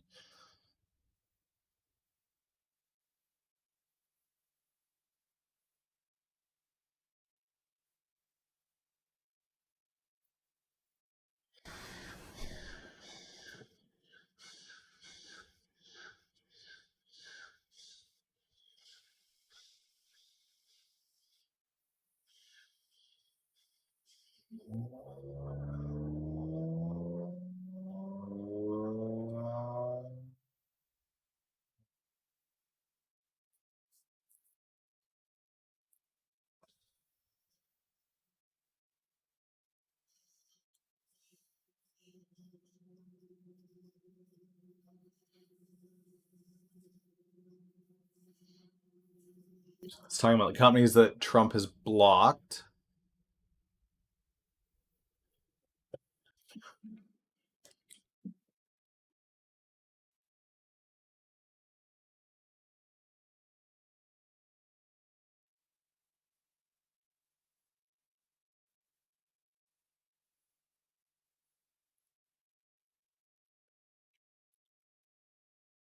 Used to treat conditions such as arthritis, immune system disorders, allergic reactions, certain skin and eye conditions, breathing problems, bowel disorders, certain cancers. Medication is a hormone, steroidal hormone,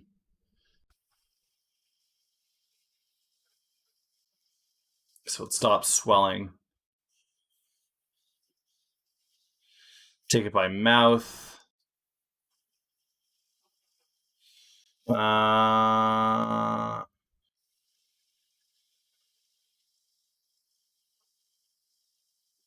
oh, this is the thing out of England, right? This is the thing that people were losing their minds on. Dexa Dexamethasone news.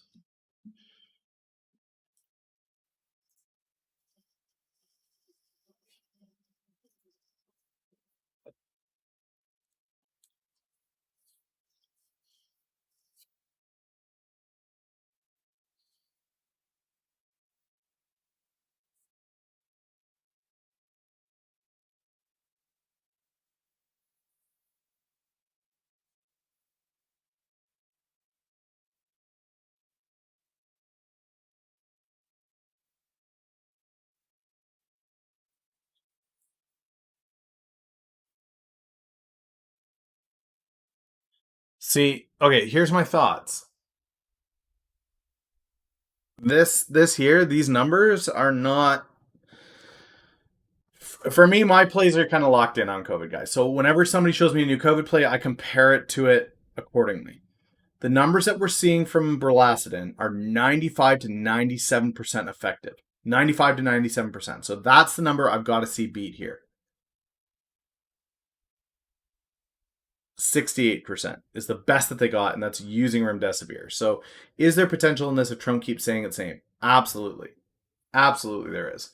Would I touch an Indian stock to buy this? Absolutely not. No. Nope.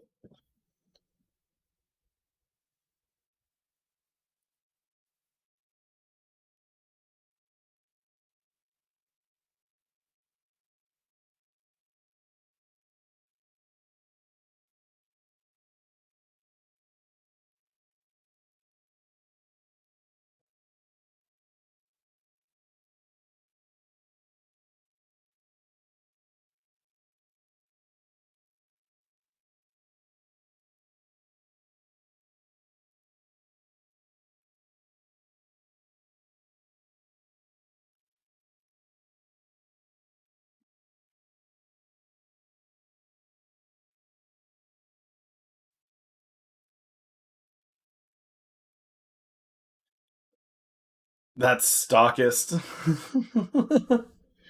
Hey, as a Canadian, I don't even trade the Canadian markets, guys. I trade the US market. So if it's not on the US market, I don't care. Um I just got a notification. Elon Musk mocks Nikola Motors.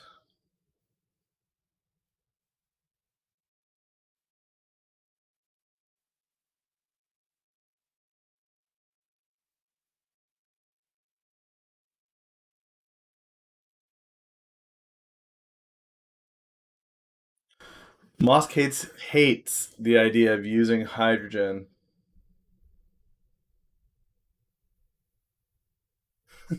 Guys, you know I'm not picking on you. Trade your own stocks, have your own rules, do your own things.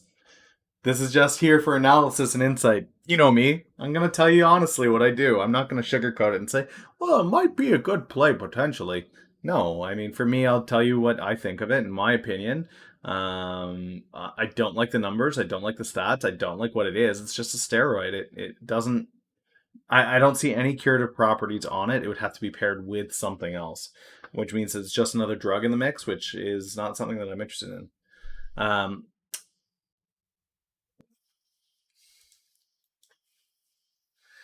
Hydrogen is the most abundant element in the universe. It's been used as an energy source for decades. In fact, NASA has been using it since the 50s. But Musk hates hydrogen fuel cells. He calls them fool cells and says using them to power vehicles is mind-bogglingly stupid. His basic objection is that using hydrogen to store energy can never be as efficient as storing electricity in a battery.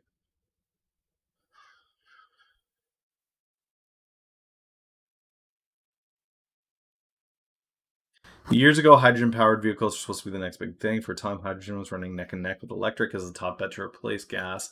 As recently as 2017, a pool of car company executives say hydrogen-powered vehicles would win out over electric vehicles. But thanks largely to the success of Tesla, electric vehicles took off and hydrogen never amounted to much. Hydrogen lost the popularity contest, and once hot hydrogen stocks turned ice cold. Plug, hydrogen fuel cell company, plummeted 98% from March 2009 to 2013.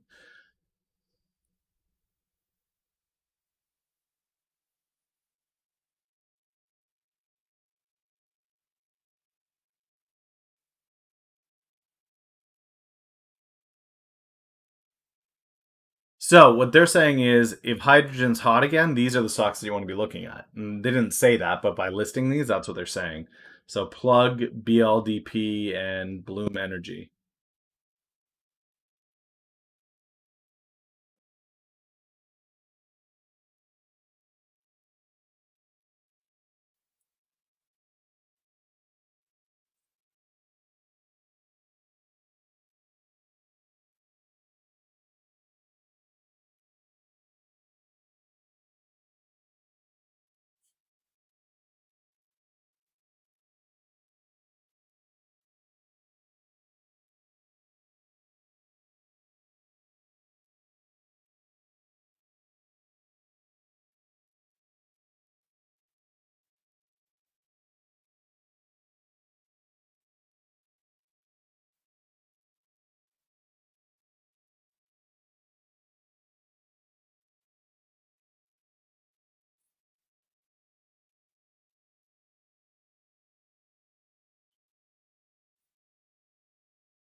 Yeah, yeah.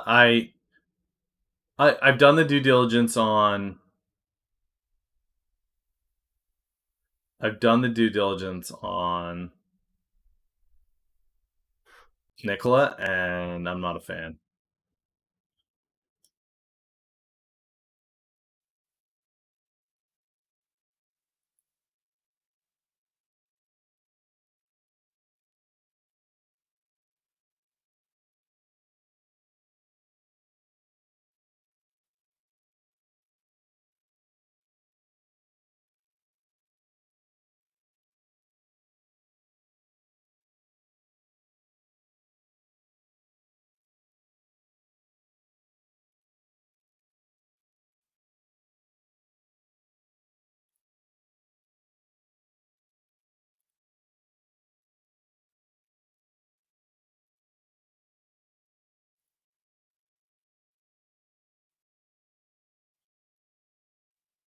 Distracted. The clickbait got me.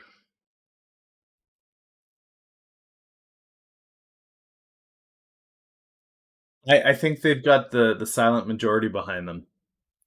I mean, you can always go to StockTwits. They're always pumping it there. Hop over to StockTwits and take a look.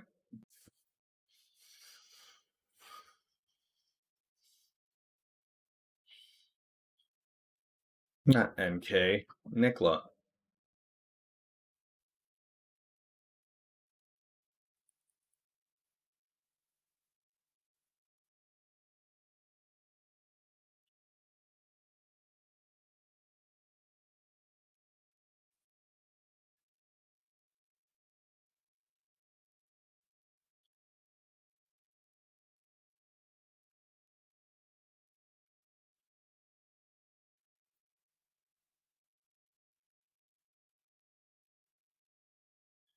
Here's people pumping shill, graph.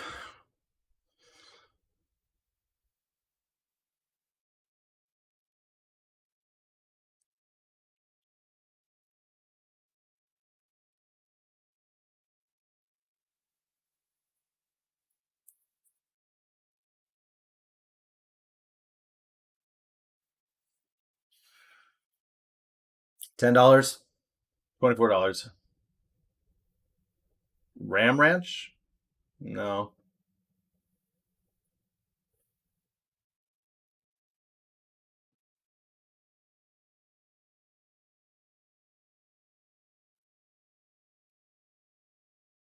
Let's check the biopharm calendar, see what's going on.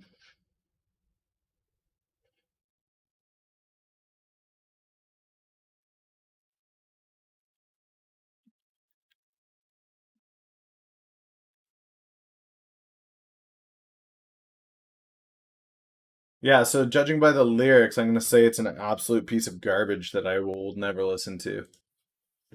But to each their own, man. If that's the kind of song you're down with, cool. That's there for you to enjoy to its fullest, I guess. Key to FA extended to the 26th. Mid 2020. Q3.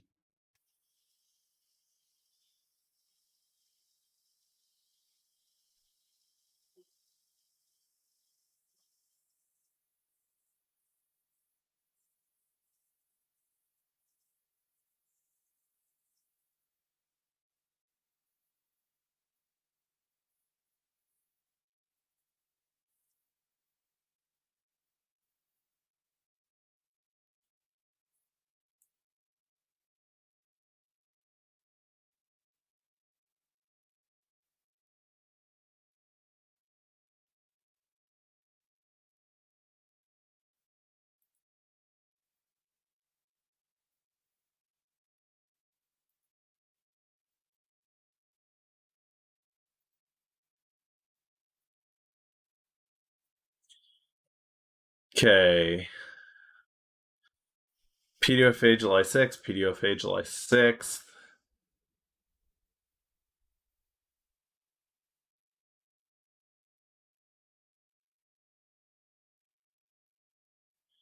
August 2nd. There's not a lot dropping here in the next little bit, which is pretty interesting.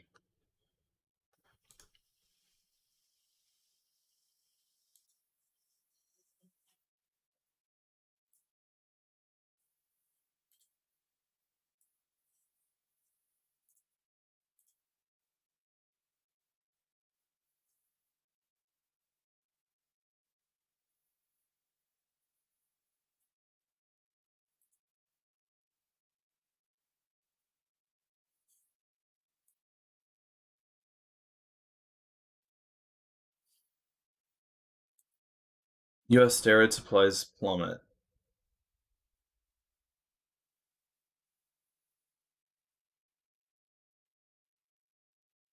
Vizient.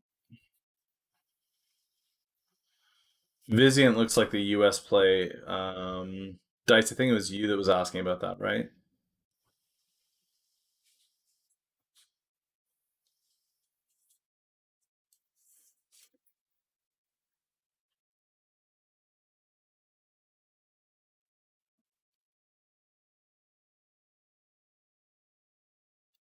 No. On you were asking about dexamethasone. Vizient is a U.S. producer of dexamethasone.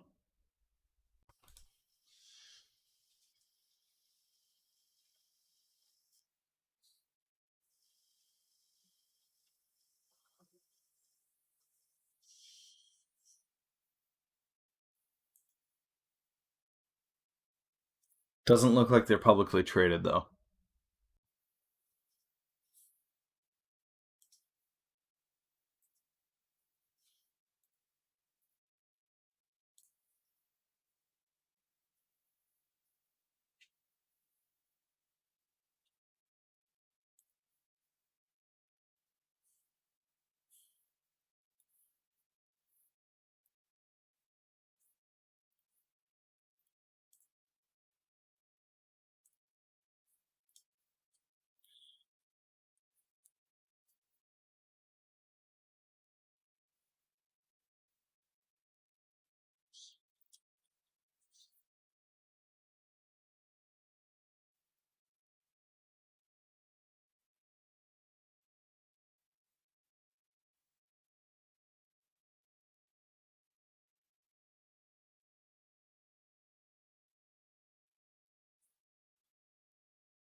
So this is cool. Guy made 28 million shorting Wirecard.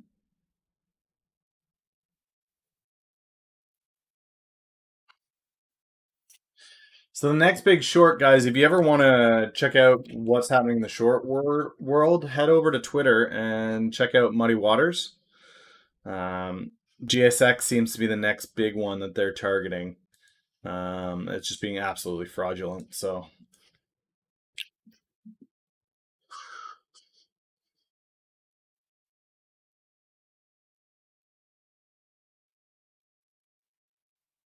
This was in May, so April, May, that's that drop, and then June, everybody forgot about it and it's gone back up. What is Wirecard? It's an online payment system out of Germany, but it committed massive fraud. It lost 1.9 billion dollars, or it fraudulently claimed it had 1.9 billion dollars.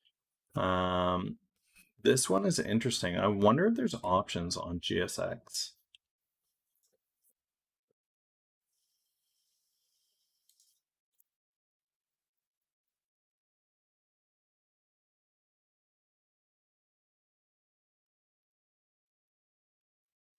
It is a China GSX is a Chinese company, yeah.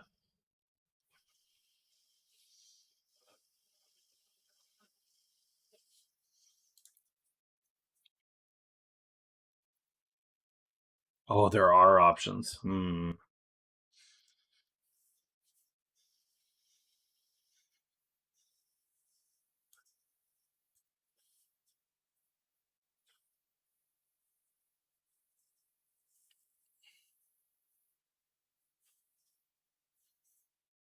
It's crazy how expensive this stuff is.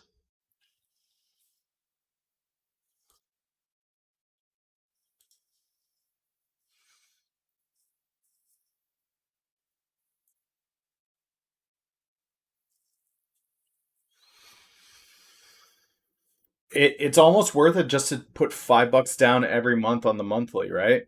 Like just put some beer money into this every month on the monthly at the lowest possible strike you can get, and the month that it is proven fraudulent, the whole thing blows up and you cash out, right?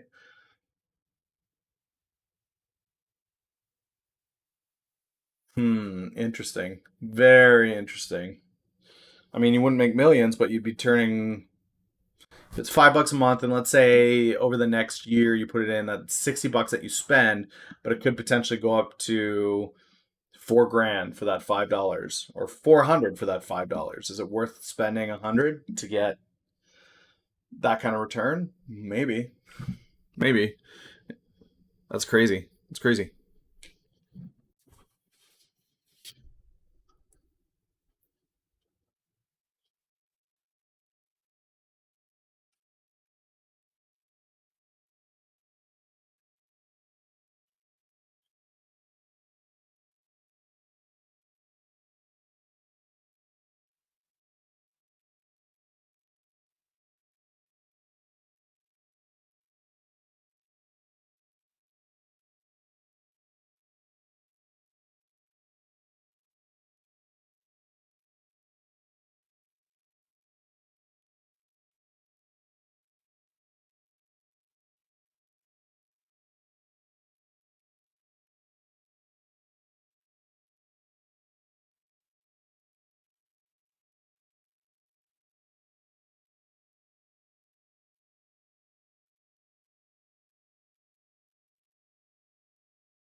Okay. Yeah, GSX is an interesting one for sure. Oh, where'd the window go? There it is.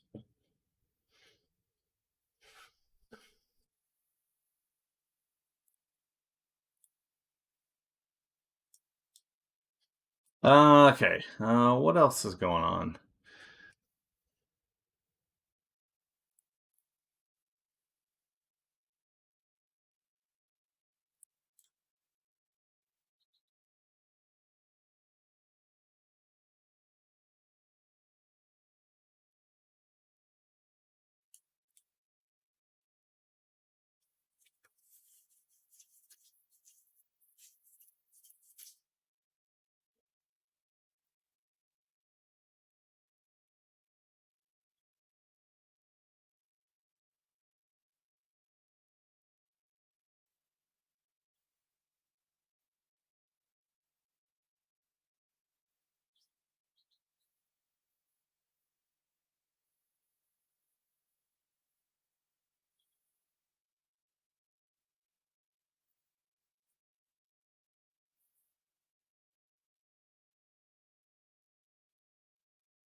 So short selling apparently has nothing to do with the money.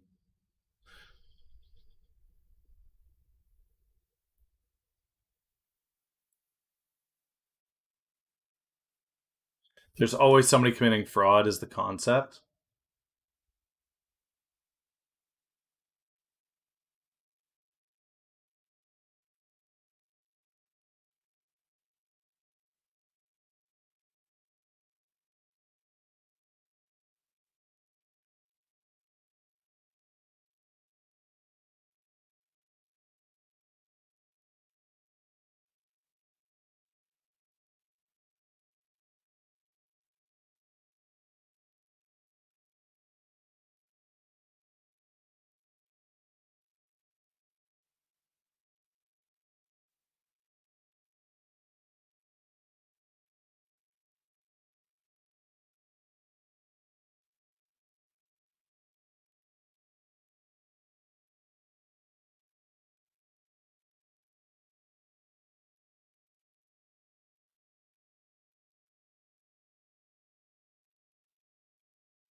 This excuse has to stop for sure.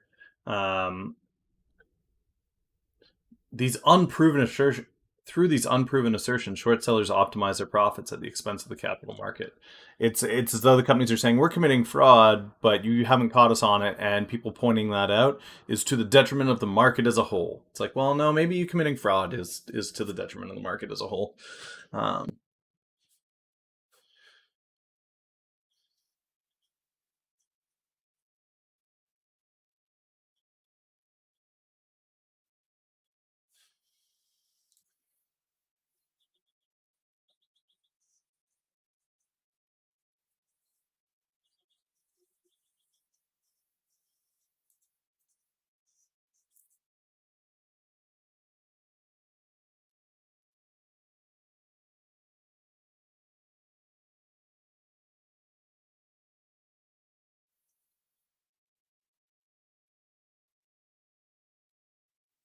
So her argument is one that's quite common among short sellers, and that's the argument that short selling is an indication to the rest of the market that a stock is potentially a giant turd.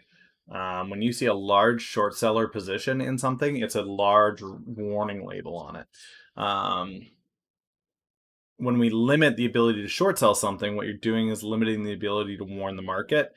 This is a bad thing. This is a bad stock. You may not necessarily want to dive in and be a part of what's happening here.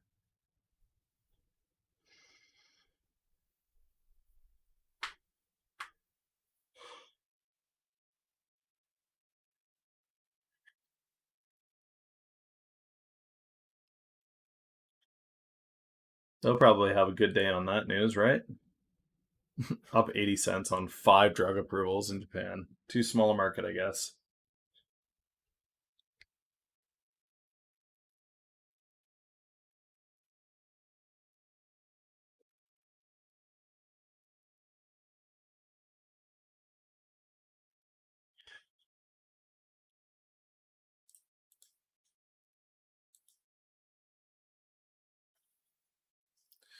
PRTS joins the Russell 3000 today.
Cytodine phase 3 trial.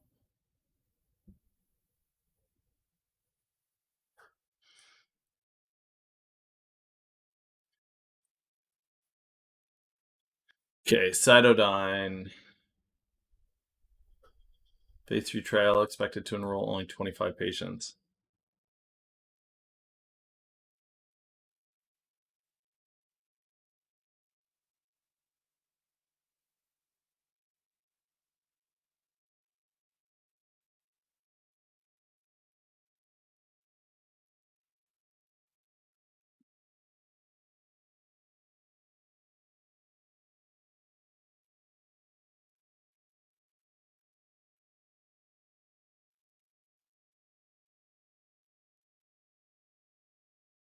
This is a European betting company that is coming in by partnering with a firm in Colorado, so they want a piece of that DraftKings money.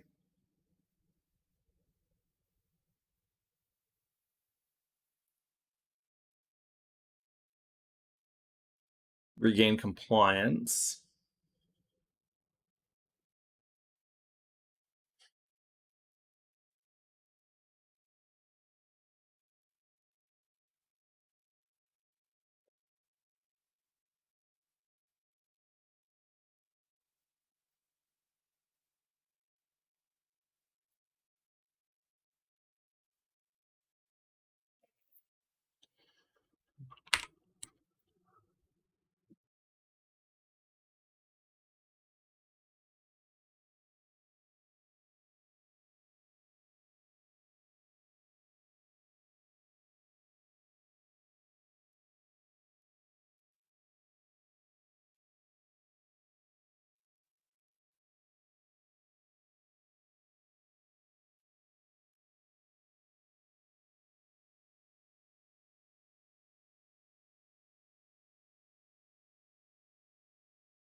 What about Apple?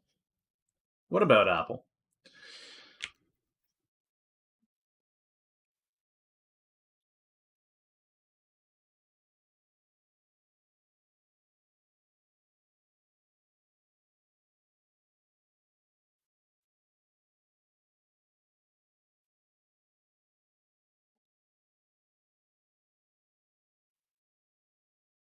360, huh?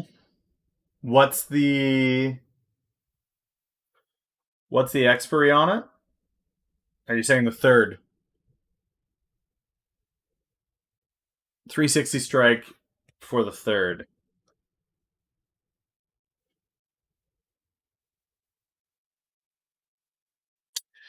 The concerns for me would be the reclosing of stores. There's several lawsuits, both domestically and foreign.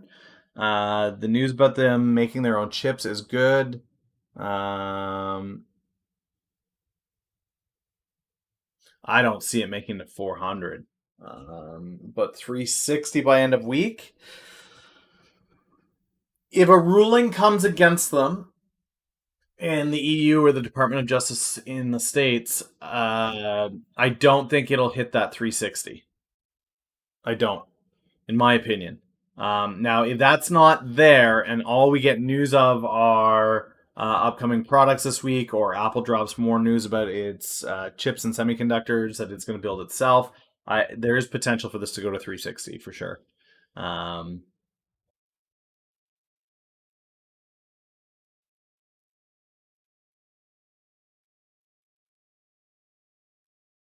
this antitrust thing from the Department of Justice would be my biggest concern.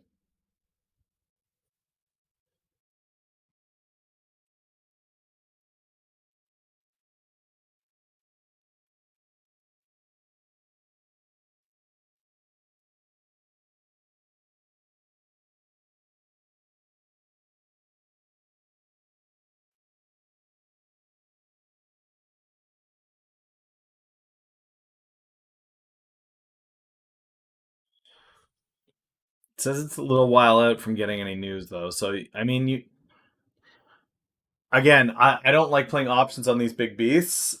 In my opinion, it so long as news doesn't come on the lawsuits, it should be okay to hit strike. But beyond that, who knows? Roche gets another approval. A lot of biostocks IPOing actually. There was like 5 or 6 this morning that announced their IPO. Guys, yeah, here they are. Stay away. Stay away. Stay away from these. What's going to happen is they're going to come out of the gate. They're going to be strong at the gate, okay? Way up at the top. And then biodegradation for the next year and a half. Stay away from biostocks. They do not operate like tech stocks coming in out of their IPO. Stay away.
Yeah, I mean, also they'd be going up against Starlink, and I personally my bet in that matchup is Starlink for sure.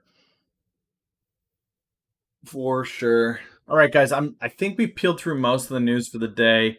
I am going to pull up the pre-market movers again.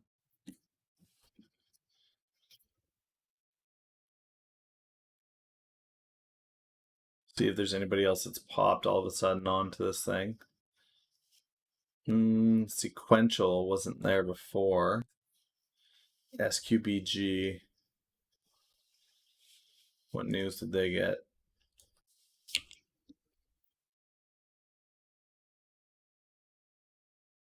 Nothing there. SQGB.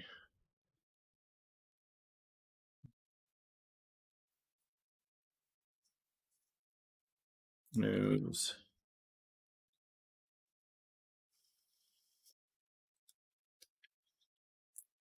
Sequential brands.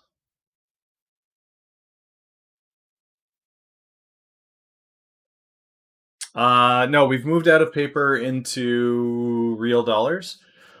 And we're seeing some pretty decent numbers off of that. 89% win rate, decent returns.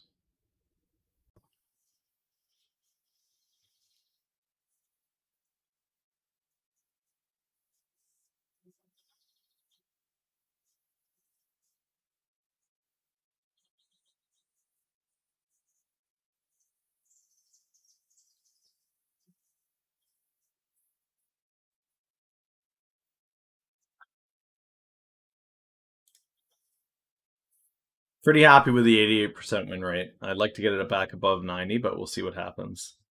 News, tools, past hour. Nothing.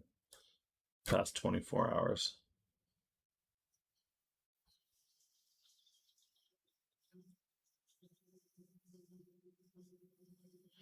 They're part of the yoga accessories market.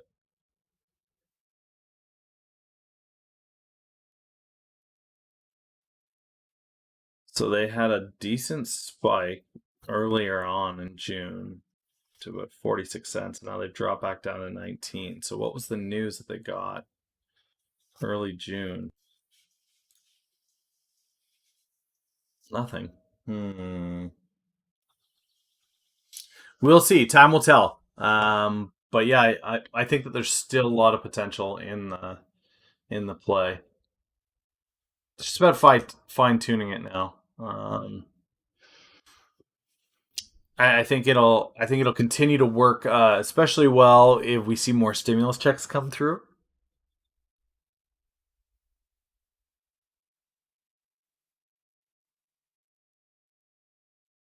All right, guys, that is it for me today, though. If you missed the start of this, guys, and you want to see the breakdown that we did throughout the day, you only just joined now, whatever the case may be. I do a rerun immediately after this, so you can check it out there as well. I will have the video up on YouTube, so you can come back to it and watch it whenever. All right, guys, have an amazing day. I'll catch you tomorrow, 4:30 a.m. Eastern Standard Time. Until then, take it easy.